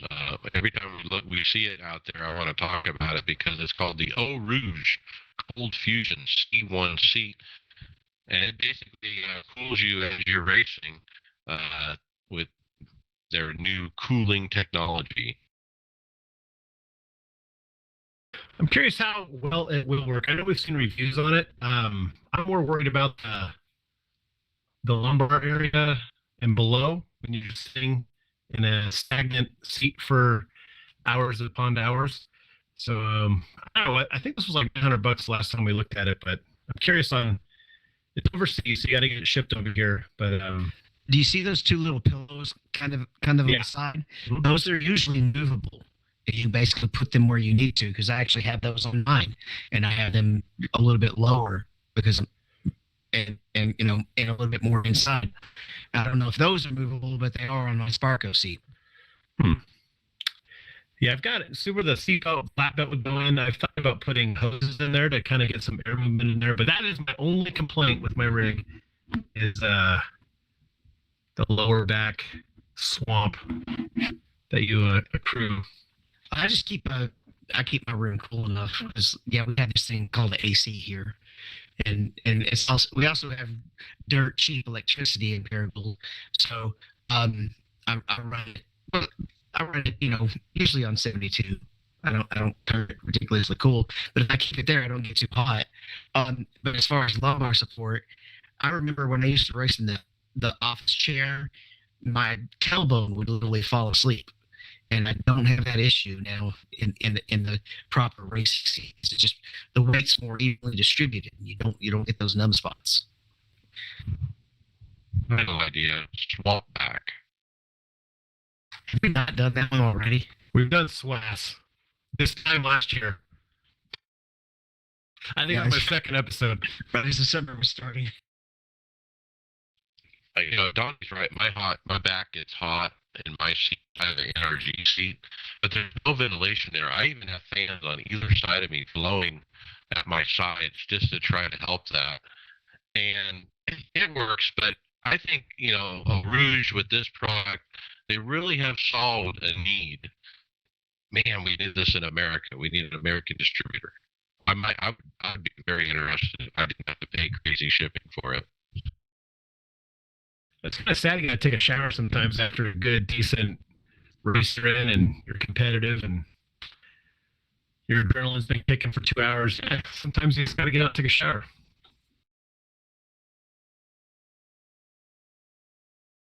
All right, this next one's kind of a quick hit since it's just a TikTok video, but we have a video from Corsair that shows a motherboard that's supporting 3 4090 graphics cards. But Did the one just light on fire again? Yeah, there's another story about that coming up, but I don't see how these things could keep, especially the center one. How are you going to keep that thing cool? That's crazy. Have you guys used the 4090s yet, Lawrence? No, we haven't experimented with them yet, but we were actually talking just last week about trying to figure out where we can start getting them from to see, how to build some PCs with it. Because the price of them has come down to where it's now competitive to start using them. So yeah, we're definitely interested. I know we have one teammate that got one, and he hasn't had one his light on fire yet, but I don't remember if he said he keeps a fire extinguisher nearby just in case. He can just grab the one from the track. We're less interested, honestly, in the 4090 and more interested in like the 4070 Ti or like one of those range cards. The amount of performance that these cards have is really outrageous to me. It's hard for me, honestly, to comprehend because the 3 series is already really good, and to know how well they are apparently above that, it's really interesting. Yeah. So you don't have your pre-order for the 5 series yet, then? No, we don't. No, we're I don't foresee having to buy a 4 series. The 3090 is definitely getting the job done. Now, to Brian's point, this video, this doesn't seem realistic. Like he said, they're literally touching each other, all 3 cars. These do need to have some air going on either side of them. I'm pretty sure that's how the design is. So this must be like a joke. Unless, well, that isn't the one, because I think SI had their version where it comes liquid cooled stock, but I don't believe these are it. No, those have regular heat sinks, air heat sinks. Yeah, I wouldn't suggest this build. About this next build, though, David? Well, we have something from Advanced Sim Racing. It's a custom UV print Corvette chassis that meets the AXR Pro Sim. Oh, no, I'm reading this wrong. The custom UV print Corvette chassis meets ASR Pro Sim Racing chassis. And it says take control with the SimCube wheelbase paired with a HT E-RC from OMP Racing. And this ProSim sequential shifter and master racing with the Huskyville official sim brake. So it's a whole other pre-made rig in an actual Corvette body, I guess, almost, or no, just a chassis. I remember, Mike, when this was the Pro version was announced last year, that we had a problem with the flat panels and how to mount things. I think this is the case where you need the flat panels. So you can throw some kind of livery on there or a company design. If you're going to sell to a dealership, they can throw their dealership markings on it as well. But ASR, they're fantastic. I honestly, whenever I see a ProSim shifter, I can't stop staring at it. And we got a teammate with one of them, and I just love it. Now, this is actually, it's not an 80-20 rig with flat panels just added on top of it.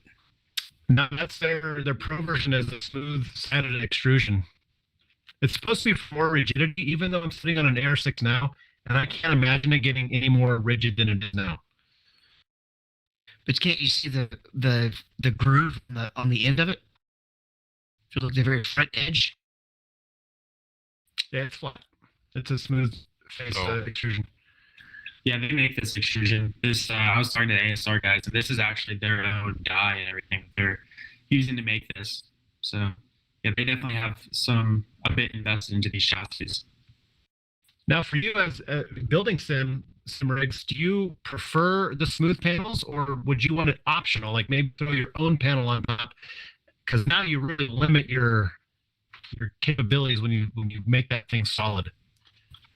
Yeah, we do something super similar over here, but we just have flat panels that we put magnetic strip on basically both sides. A magnetic strip on the side of the extrusion, and then the panel is steel, so it actually sticks to it. And it kind of achieves the same thing, but you're able to make the panels to size. So you can still mount things to the extrusion, and then after, like, let's say your shifter is mounted, then we add the flat plate. But it's definitely cool. Don't get me wrong. I think it's pretty innovative. They're doing something in an area that's not easy to innovate. So that's why I think that's pretty cool. It's a chassis with flat panels that we haven't really seen. So for this flat panel, the one we're looking at now, how are they mounting the attenuators to the side? Are they actually drilling through the extrusion into the channel? You know, that I don't know, but I believe it's actually on the underside. I see. You're right. I think, like, even the extrusion arms that go up, I believe there's a mount on the bottom side that ties those together, as well as like maybe 90 brackets on the corner. But I think that they're just relying on the channels. They're not. It's purpose built for the way that it's. So there are T-slot channels that I'm seeing that you see in 80-20. It's just only on one side. Yeah, that's exactly right. So one side is flat, the other sides are all regular T-slot.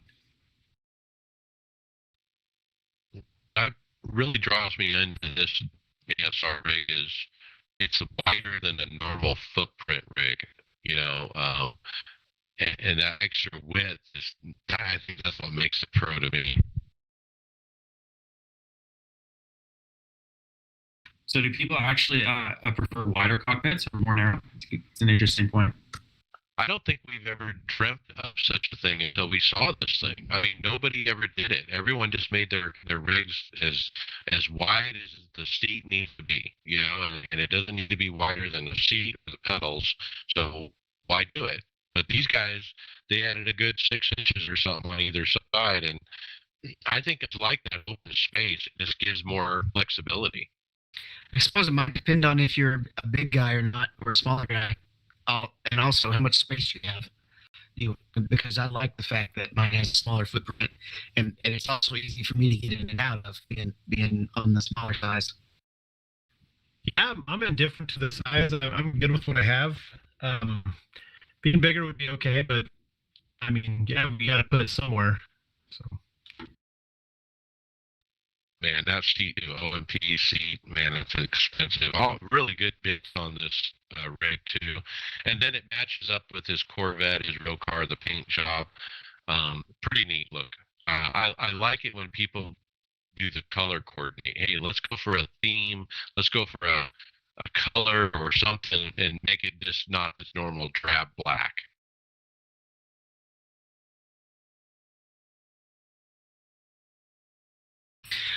All right, Lawrence, do you think you can spit off the next video by memory?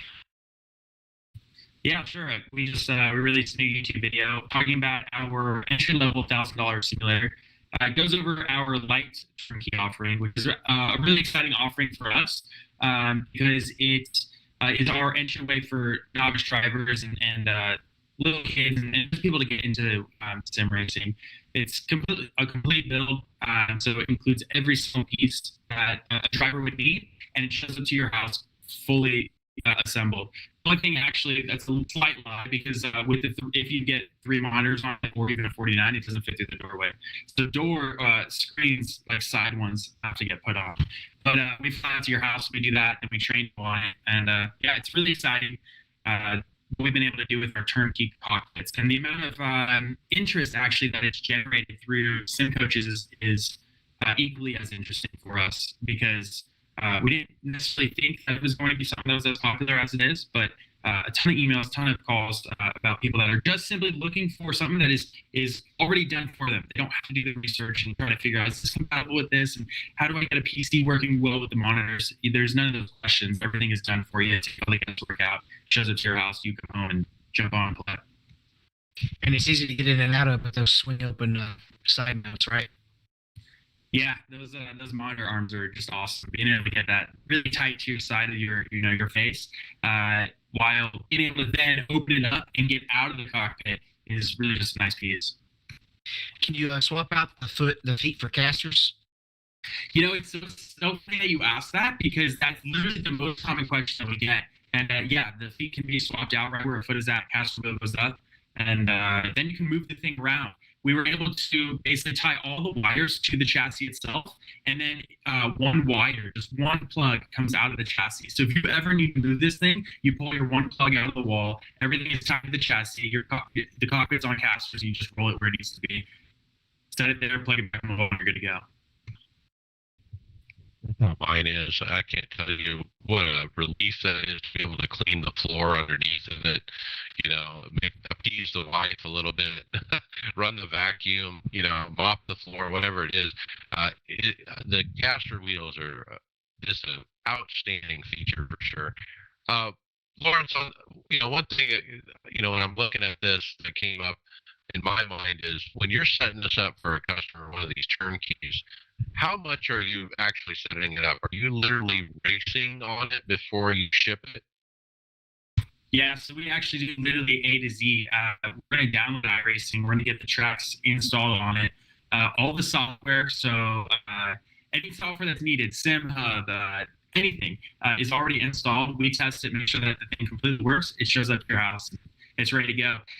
When we're at your house, we want to spend more time training you how to actually use this thing and less time setting it up. So we try to do everything that we can right here. So when it shows up, the thing's ready. You guys still have the go-kart to rig option where they can buy the go-kart version and then it can transform into a normal size rig? Yeah, that's a great question. We do. So our go-kart cockpit starts at 9,500 and it basically gets turned into the light turnkey cockpit by standing the monitor mount straight up and changing out the seat brackets to just real seat regular seat brackets, core ones, and then putting a full-size seat on it and actually transforms into that one.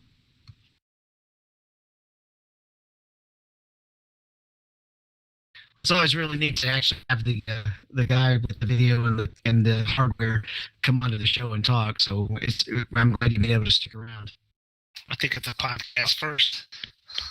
Yeah, and how uncanny is it that he put out a video, and it ended up on our script, and then he shows up, and it all worked out good. And we got the notification bell working at this point. Or not working is the actual way what happened. Yeah, and it's good to have you back on. We were going to meet up a few weeks ago, and I lost my voice. Then you lost your voice, and then Donnie was working. And so it's been a little bit of a challenge, but we finally made it happen. Yeah, I always appreciate when you guys invite me on. This is so much fun. Honestly, it's a blast for me to come out here and talk to you guys and answer your questions because the questions that you guys get, transparently, you play on iRacing and you guys do that stuff more than I do. So when I get to hear you guys talk and what you guys say about it, it's always really interesting to hear your perspective and hear the questions and your point of view on things. All right, let's keep rolling through the hardware, though. Next up, we have a tour of a custom rig, Justin. Yeah, David, Audio Tech gives a YouTube tour of his custom sim rig, and this is kind of impressive. I think he said he built it for $5K. Now, does that include like the wheelbase and pedals, you think? I don't think so, no. Okay. Do you guys But- have nets in your cockpit, window nets? No. Mike used to, didn't you? Or he wanted to. No, I wanted to. Look, why I like this video and why I put it on the script is ambient lighting with the lighting and the way that he positioned the lights above him. Look, I've been struggling with that for a long time. When I first got my lights, I had them on the ceiling, way above me. Not even a chance they're going to work that far away. I finally came across a good solution on Etsy where a guy, had 3D printed these little arms that hang off my fourth monitor up above, and they were about 2 feet above my head. And so I got them close enough that they're actually effective. Now this guy, he did it a different way. He made a hood, so to speak, or a roof, and he basically put the lights on the roof, and you got one on either side and kind of shining down on him. He's got one coming from the back as well, kind of behind his head up above, shining down. Very effective with the lighting, and I wanted to point that out, that when you do ambient lighting project, this placement is the hardest thing. I'm sweating just looking at it. I couldn't imagine what that actually I be would like. I would never want the hood, the roof thing, just because of the ventilation problem. Doesn't he have 2 fans right on the side, on each side of it? Yeah, just to Do not circulate die. his own self as he's driving. He's got anti-SWAS measures. That's awesome. I think the ambient light stuff is so cool. It's hard, and you got to get it in the right position. But take a look at 936 on the video. There's a good picture of that light from the back behind him, behind the seat. It's basically, he's got an upright or a stand that's sitting behind the seat, and it just comes up, 5 or 6 feet, and then the light is just attached to it. It's not a bad idea. But I don't know. I like the Etsy solution because it doesn't have the ventilation problem.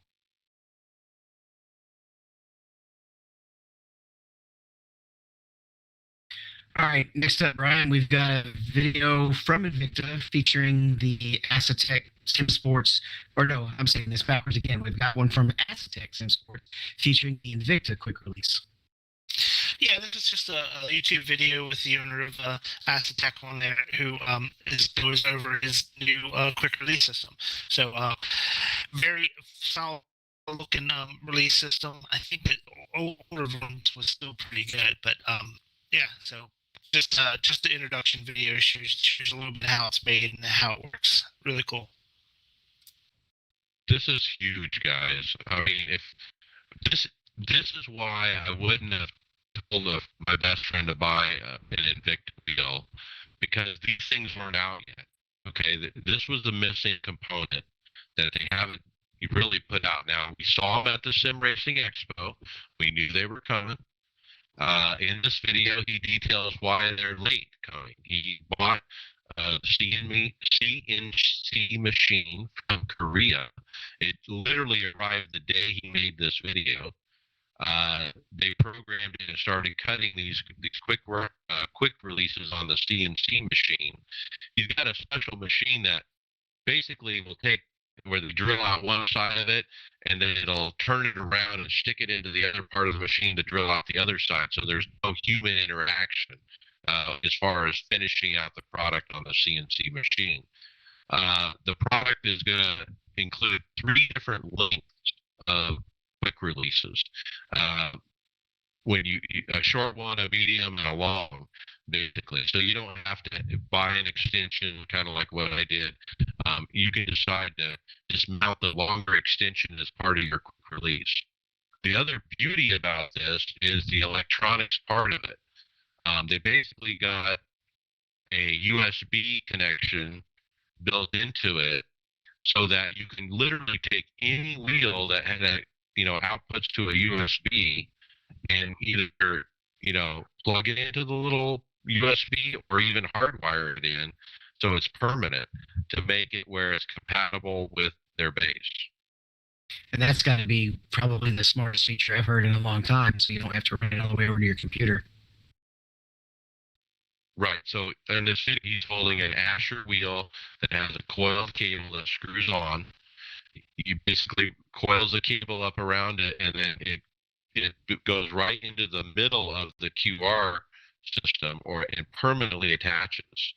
So that way, when you go release it from the wheelbase, there's no cable. The cable's all part of the quick release. And he said, if you get fancy, you don't even have to wrap the cable around it. You can wire it directly into the middle of it where the cable's not even there at all.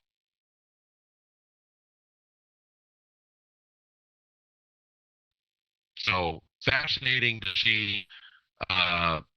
He shows exactly how he's manufacturing these with the CNC machines, giving us an idea of what the raw material looks like. This is very much like you were doing, Lawrence, when you guys first started Sim Coaches building the pedals. You were showing us the tour of the facility. You were showing us the CNC machines, showing us how these things are produced. And I think that's great to show that to the customer, to give us an idea of what's all going into it.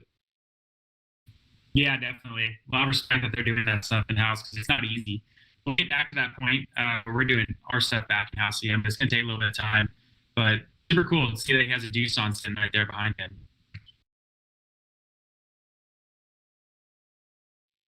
So with this quick release out, the other thing, I forget the price. I want to say $150. Is that right? I hope it's right.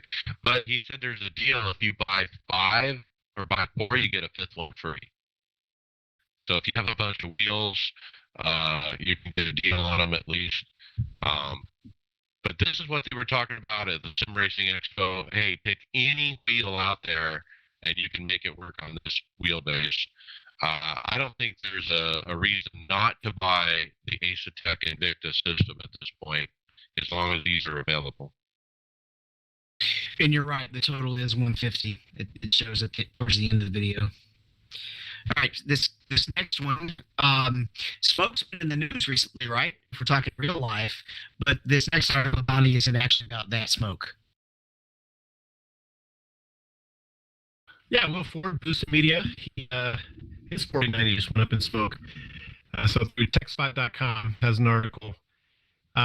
For him, he runs that super awesome computer. It just looks super inspiring when he runs. I don't know how many. I'm sure he just had the 14090 in there, but when they came out, we were seeing these things going up in flames, and the most recent one came from Will Ford. He ran Formula One 2023. He put it on pause, and he went and made a sandwich for 10 or 15 minutes. He came back. He smelled smoke. Now, that photo in the TechSpot ad, is that the one? Is that his we're seeing, or is that just another stock photo? No, now the TechSpot article that you're talking about is another report of somebody having an issue with a power adapter melting. But I don't think it's actually Will Ford. This is another person's. Okay, see, I'm looking at the power supply that it looks like it's plugged into, and it says 600 watts. Do we think he needed a higher wattage power supply unit to run the car? I don't think that's enough. Yeah, I don't know. That's I think it's going to be higher than that, but I don't know if that's what Bill has. I'd be really surprised if he underdid anything. Well, he's got 2 PCs. He's got a recording PC, and that might be That's the power right. supply for it. It's basically in one. Yeah. I think what also it might be too when it says 600 watt is it's talking about that plug is ready for 600 watt. Right, the plug he's plugging into, right. He said he was very careful about not tweaking that cable. Because remember, when the 4090s first came out, it was all about people who were undoing or redoing the cable, or the cable got bent, or it bends because such a tight case. There's no, relief for the cable. And that was what was causing it. So he said he was super careful. He's never even touched it since initial installation. And he was super sure he made a good connection because he was also aware of the 4090 fire problems. And so, yeah, he was surprised. And it goes to show you, don't leave a sim running, guys, and walk away from it. On the checkout page, more about the 600 watt. The cable is actually marked 600 watt as well. So that must mean the video card itself is pulling 600 watts. Well, the weird thing was when he after he got this running again, he did a power draw. He was watching power draw, so he was like playing iRacers, and it was like around 300, over 300 watts. And for some reason, when he popped in F1 2023, I think it was like way in the high 400s just on that sim. So it was weird that the two different sims had completely different power draws to it, and that's what he had running when it blew up. That F1 game running. So, If they don't watch boy, it, man, they're going to get recalled. The products are. I'm reading some of the comments on the TechSpot ad, and people are saying that you should not, the maximum GPU wattage should be 350. I don't know about it. It's all over my head, but it seems to be the consensus in this comment thread on that article, and theirs is 600. So that does seem pretty crazy. now, Steve Thompson from our team, he bought one of these, and he told us that he bought some kind of special cabling, or some company was offering some kind of adapter that was different than the original one, and I think that was how Steve was going to manage the risk of it. I'll have to ask him what he thinks about this.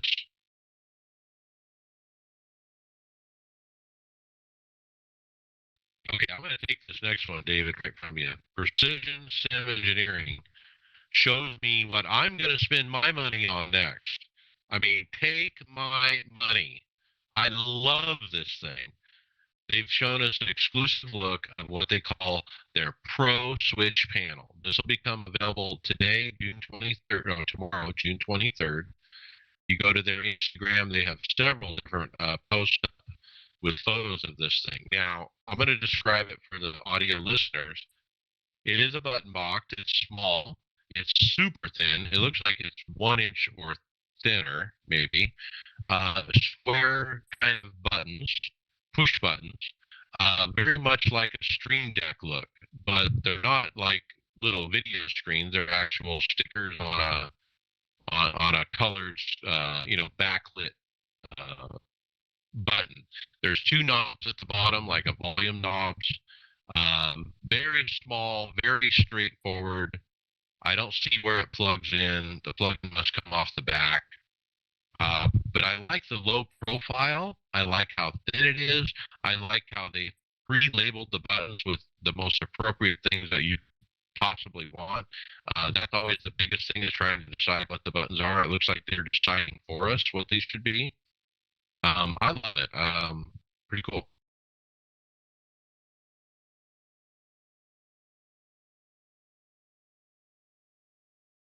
No idea on price.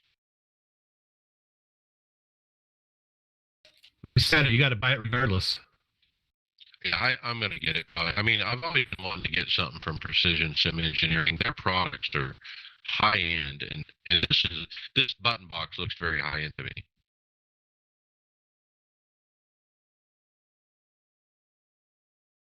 All right, we probably heard our challenges with getting TeamSpeak working correctly on Lawrence's computer, but we actually have all run into an issue with it, and that's that TeamSpeak has lost push-to-talk functionality on any USB controllers. Our TeamSpeak user discovered rather abruptly with this programmed HOTAS, that's something that has to do with flight sims, that they were all completely not working with 3.6. And it's not working on our button boxes or steering wheels either. So we've had to. I never updated it, and several of us had to find old installation files to roll back. And it might even mean, if they don't get this problem fixed quickly, we may end up switching over to Discord. We'll see. So this makes a lot of sense. So I started obviously you guys have had TeamSpeak well before me, but I built all my button boxes myself, and I've noticed every time I went to go and set the push to talk on my button boxes I built, it would not recognize the controller. It wanted me to use the keyboard. And then Mike put this in the thread a couple days ago, and it just makes sense. I must have a newer version than you guys do because I designed these button boxes to work with TeamSpeak, the volume controls, all that stuff, but they don't work. I have to use the keyboard or mouse. Yeah, this was annoying as heck, and I had updated my TeamSpeak software like it wanted me to. Every time you open it, it asked. So I said, okay, sure.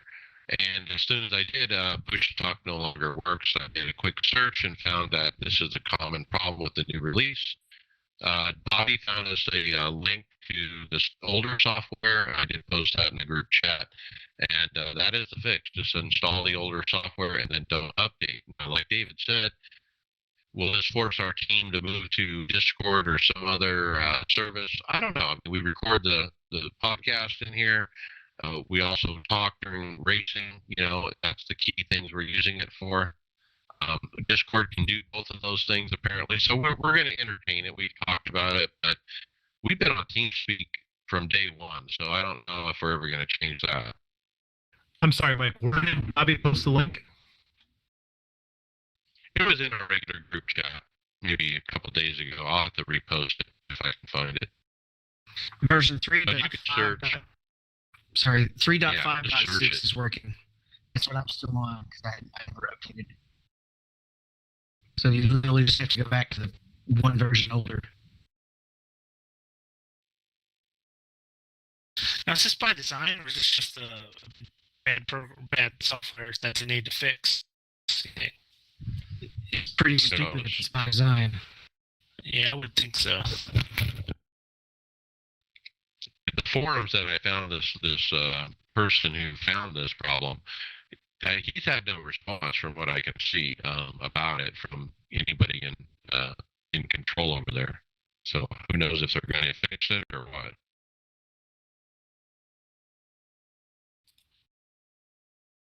All right, back to hardware. Now we've got the Abruzzi XF1.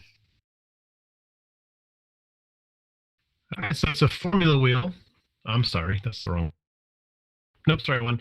TP Sim Racing has a word of warning before you buy the Abruzzi Lex XF1 Pro wheel. I'm sorry, Mike, did you watch this one? I did. Now, this is one of our listeners. I think his name's Tim Perry, if I'm right. Sorry if I'm wrong, but Tim put up a video, I think, last week or the week before that we talked about of this wheel, telling us how much he loved it. And he bought it. But that quickly changed. Why? The screw-in connector where the coiled cable goes into the wheel is failing or come loose and intermittent. And he basically can't drive with it because of the broken connection. On top of that, he's having a lot of customer service related issues trying to get it repaired or fixed or dealt with. Some, bad, communications breakdown, that kind of stuff. So I think Tim just wanted to make sure to get the word out that, hey, he initially thought this was a good purchase. Now he's having second thoughts. Yeah, when you buy something, it's not always you don't always notice how good the product support is, and you don't know how important that is until you need it. So product support is so important for stuff like this because there's really nowhere else to turn sometimes when you have issues, and to have that kind of backup is so important. And I'm not being a little neurotic on my end, but that's how I made all my decisions when I did my second rig build, is I emailed all the companies and see what kind of actual feedback I would get. And I wanted that kind of customer service. Obviously with Lawrence, you get like real personal, exchanges when it comes to the products. But even with ASR, I mean, they're great on the emails, and I just feel comfortable purchasing from people like that, knowing that if there's an issue, I'm going to get a response right away. So I want to ask you, Lawrence, you've dealt with, creating a formula wheel with a screw-on connector, and you had to source that connector. You had to figure out, is this thing going to last? Is it going to go intermittent? I mean, what kind of, was that a concern for you? I mean, that's probably my biggest concern on these wheels. Yeah, definitely it's something that we were aware of that about. We didn't release Formula Wheels, something that we still have, but it's not actually out yet. But one thing when you buy these wheels that have that kind of a connector is the connector point ends up being the strain on the steering wheel. And there are things that we can do as consumers that actually help where the point of faint is at. And so, for instance, here, what we try to encourage and show people, and it's a great point, I should make a video on this, is when the connector comes out, a lot of these wheels have the coiled wire. At least for the SimiCube, I only speak from experience there, it has the pin that goes in the side for the quick release. And what we do is where the coiled wire comes out of the steering wheel, about 2 coils, we actually coil around that pin. And then we allow that wire to go and run to the PC. And the reason why we do that is because when the user's turning the steering wheel and they're using it, it actually makes the coil on the pin the point of constraint and where all the tension is at. But if you don't do that, what actually ends up happening is the plug becomes the spot where all the constraint is at. And then you get a lot of wear on the plug. And it's unfortunate, but that's actually how you start to see that the plugs prematurely start to wear out. So it's good as on the user side to just try to be aware of that. And if you have at least at a minimum the SimiCube, you can coil it around the plug or the pin. If you don't have that, another thing that you could do is you could just do a couple of coils already around the shaft of the direct drive base already, and it just puts some more of the stress or the tension not on the plug, but in a different location. I'm definitely aware of how difficult it is to make products that work well all the time. Sometimes there's just weird things that happen. But on the other side, it's a bummer to hear when companies don't step up to the plate, because it's our job to, when things go wrong, it's our job to take care of it. And that's the only way that you'll actually be able to last in this kind of a market. While we're talking customer service, I just want to reiterate one of the things that I love to deal with Lawrence is the customer service, because I've almost felt a little bit unlucky. And I wonder if he thinks I abused his products or something, because we had to replace a brake once, and then I had one of my throttle cylinders dump all the fluid all over my rig as well, and they sent me one right out. Fortunately, I was able to install it and get it fixed, and I've still got the other one right here. Yeah, I mean, these things happen, and I never shy away from it. Problems happen, they arise. And truly, it's what we do is we can take the feedback from guys like David, and we can just basically see, okay, what is the failure rate of these kind of products? And when it comes time to do revisions, this is how we start to make our decisions. There's people that have been with us long enough have seen that we've done revisions on our products. We basically find, okay, is there a weak point? We don't rewrite the wheel. If there's not a weak point, we're not going to probably change it. But if there are things that are failing, we figure out how to stop it from failing, revise it, and then fix it. The dampers, David's brought it up. He showed it to me, and he's not the first one. We've had another 2 or 3 of them that we've had to do it. So it's a point where we're like, okay, we find that out, we hear about it, we learn about it, and then what we do is after we learn about it, we make the changes to try and make it better. And that's something that you can really do. You don't want to hit it out the park, right, from the gate, but you got to make the changes to try and make it a little better. But you take care of us when it does happen. You don't make us do without, which is always great. And if anybody can be a tester, I race so much that I have rubber marks on my pedals. I could take you a picture of them, and they're covered in rubber now for my shoes. Actually, I want to see that. Please send me a photo of that. Great idea with wrapping the coil around the pin. I never thought of that. But yeah, strain relief is important, I think, on these things for sure. I saw a plug that I met the guys at Q Control at PRI this past year, and I was able to play with their wheel and kind of see it. They were telling me a lot of things that they were doing with their wheel, which I really appreciated because they were giving me a lot of knowledge of what we could do with ours. And one thing that I saw that I liked, and I haven't used it, I'm not gonna lie, but I did like it, was they had a nice magnetic plug on the back of their steering wheel, and it seemed to have really good force on the wheel where it wasn't like gonna fall off if you just knocked it. You actually had to kind of, twist it in order for it to come off. But it seemed like an awesome plug versus the one that say we even had on our steering wheel, which was typical GX. I think it's a GX16 where it it plugs in and it twists in. So yeah, You just got Mike excited.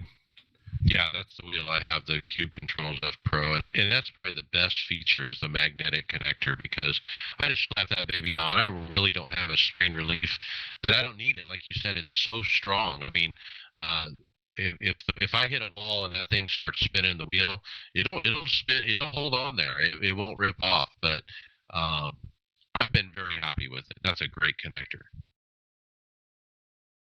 yeah, and those guys are actually really cool. Everything that I've all correspondence, I like the Cube Controls guys.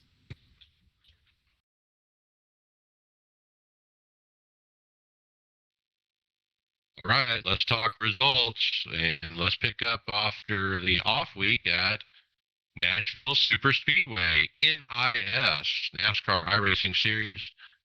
I'm running for a championship, boys, and leading the points. I had a 35-point lead going into this race. Got a P9, extended that by 40 points. Had a pretty good run going, but when we got into the long green flag run, I faded. I was high as third, went down to 12th on the green flag cycle.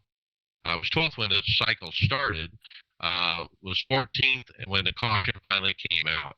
It was all short runs from there, and I was able to work myself back up to P9. Tom Dryland, that's who I'm racing for the championship.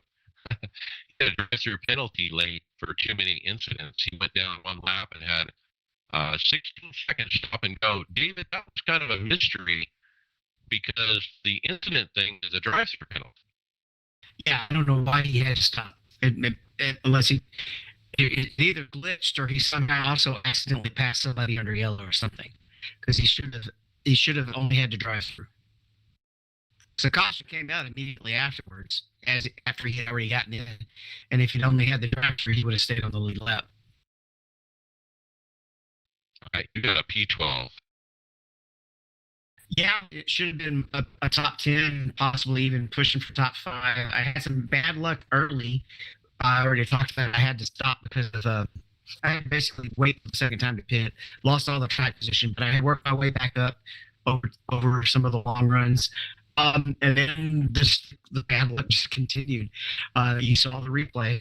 Some guy gets turned up front, and I think he's actually going to save it in the grass. And I don't know if it's lack of experience, but he didn't do a very good job in flying right back up, and I might as well have been a 10-pin in the bowling alley. Tyler Williamson ran with us. He got wrecked a couple times to finish the race. Justin Pearson, P20. Yeah, it was unfortunate. I raced with you, Mike. When we had that long run, I was quick. I went from 22nd to, I think I ended up passing you. Yeah, something like that. Yeah, I was quick with that setup. And then I got wrecked at the end, put me around 8, 4 laps to go. I had a car. I'm starting to get to the point where I can set up my own car for a short run, a long run, at least a little bit. And I missed the shift. It was all on me. I got excited and screwed it up.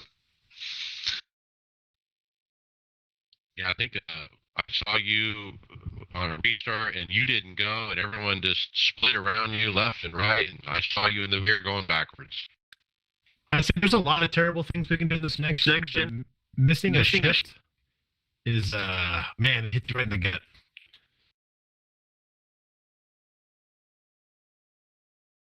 All right. Thursday Open, I ran again. I got wrecked out. I was running along about 7th on lap 20, and they wrecked in front of me. They were 3 wide, and I couldn't figure it out, and they wrecked the whole field. It was 8 minutes required, 2 minutes optional. I did, it knocked the whole left front wheel off. It was 8 minutes damage, 2 minutes optional, and I fixed it and ran around and finished the race. David D14.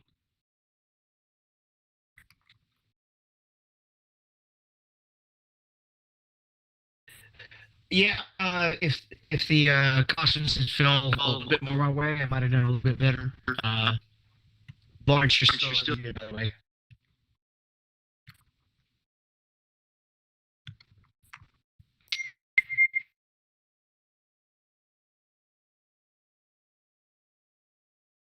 All right, hang on a second. Sorry about that. We had a late caution with like 79, 80 laps to go. Didn't think they could get that far. A few guys topped off. I knew they were going to make it, but I didn't think the leaders were going to top off. It was top split. Somehow, even running the fastest pace here at Maine saved enough fuel and won the race. So I might have gotten 10th or 12th. But at least this time I didn't get, 10-10. Ran a bunch of other stuff. Hosted Chris McGuire, DW12 at Michigan, wrecked out. David a prototype at Michigan, finished T3 on that one. 87 to Talladega, wrecked out. Then the Gen 5 at Talladega. Wow, that's my favorite combo. Gridded it up on the backstretch for the very first time. Very cool. So remember, that's something they changed recently. You don't have to do an entire lap before the green flag. They grid you up on the backstretch. It's a half lap until green. Anyway, I came from the back up to P2. We had to do a splash and go. I ended up sliding through my box, so I finished 8th. Bonnie Spiker, you ran Outland Park, P2. Yeah, so I wasn't here last week.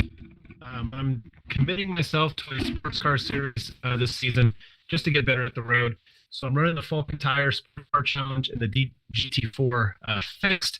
Alton Park was last week. The others kept it on here is I'm building my own sets for it. I'm not using a setup builder, and I pulled it into all my races last week. So super exciting.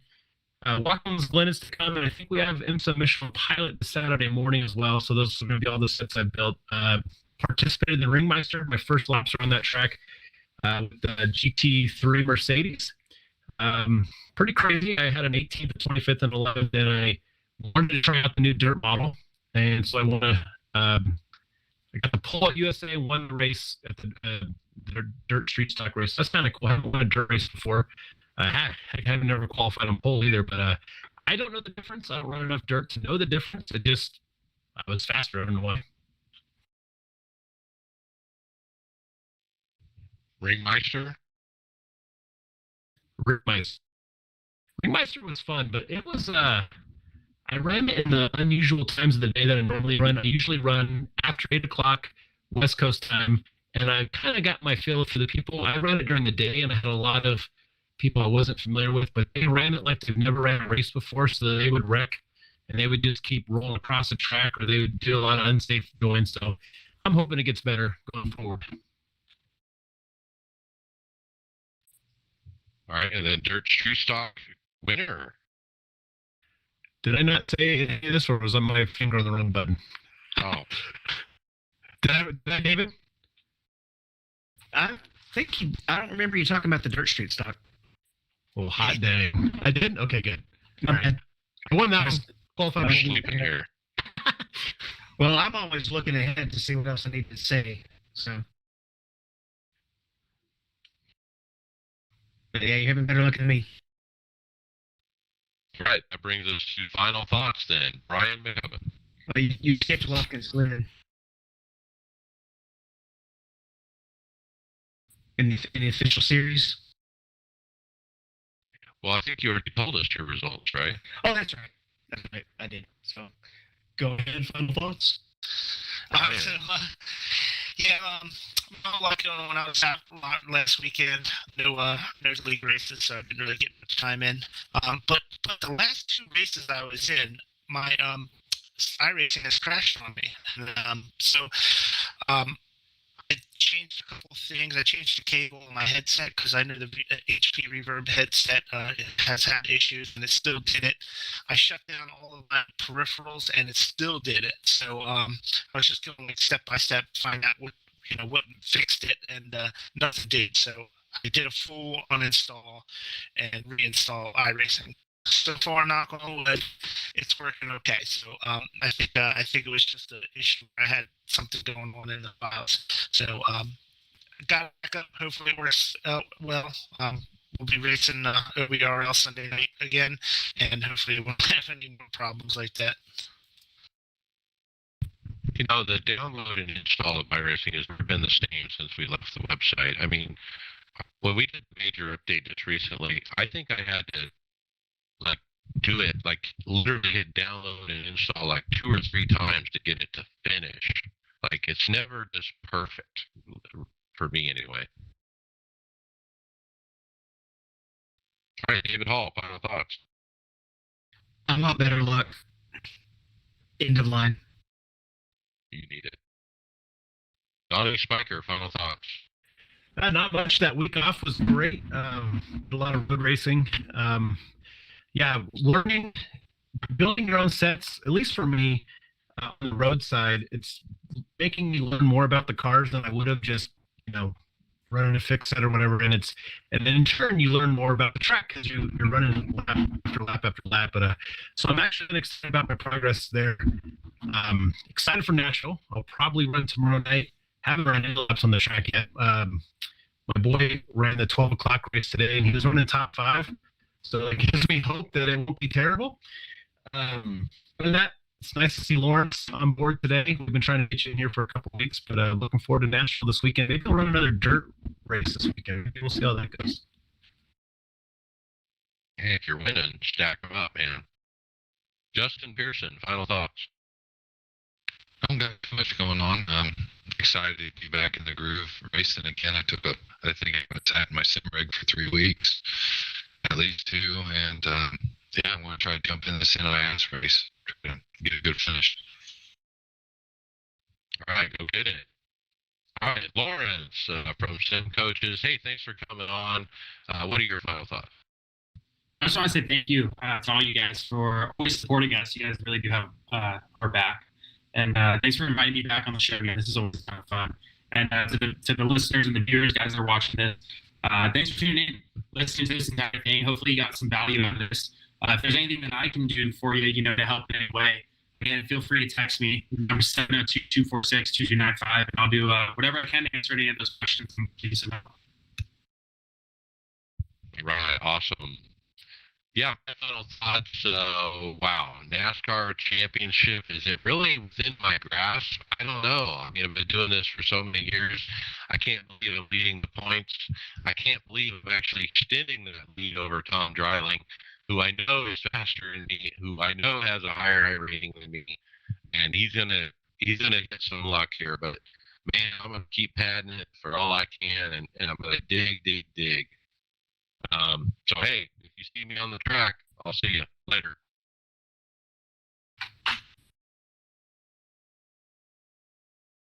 All right, title ideas. We got too much. We got Swampback. We got Team Speaks Too Much. We got Sim Coaches in the house. I like 2. It'd be a nice memory. Okay. Anyone else vote? Justin? David? Well, 2 is my idea. 2. Okay, 2 it is. Team Speaks Too Much. Good show, guys. Hey, Lawrence, I've got a planned trip out there in October, so I'll probably swing it by. However, beforehand, my kid is trying to get me out to go to, I think it's called Omnimart. It's that art gallery off the 15. I think I'm saying it right. It's what did you say just now? Omnimart? I don't think that's it, but I know what you're talking about. It's Area 51. It's something more. It is something more, but I don't think it's Omnimart. No, it's something crazy. He's been looking for a year. I'm a younger boy to go out there, and I finally saw a YouTube video on it. And I thought, holy crap, this thing is amazing. And I think it's only like $30 to go through it. So we're gonna probably go out there maybe sometime this summer. If we'll do that, we'll stop by. But, you know. Yeah, stop by if you do. It's a ton of fun. We've done it 2 or 3 times now. The first time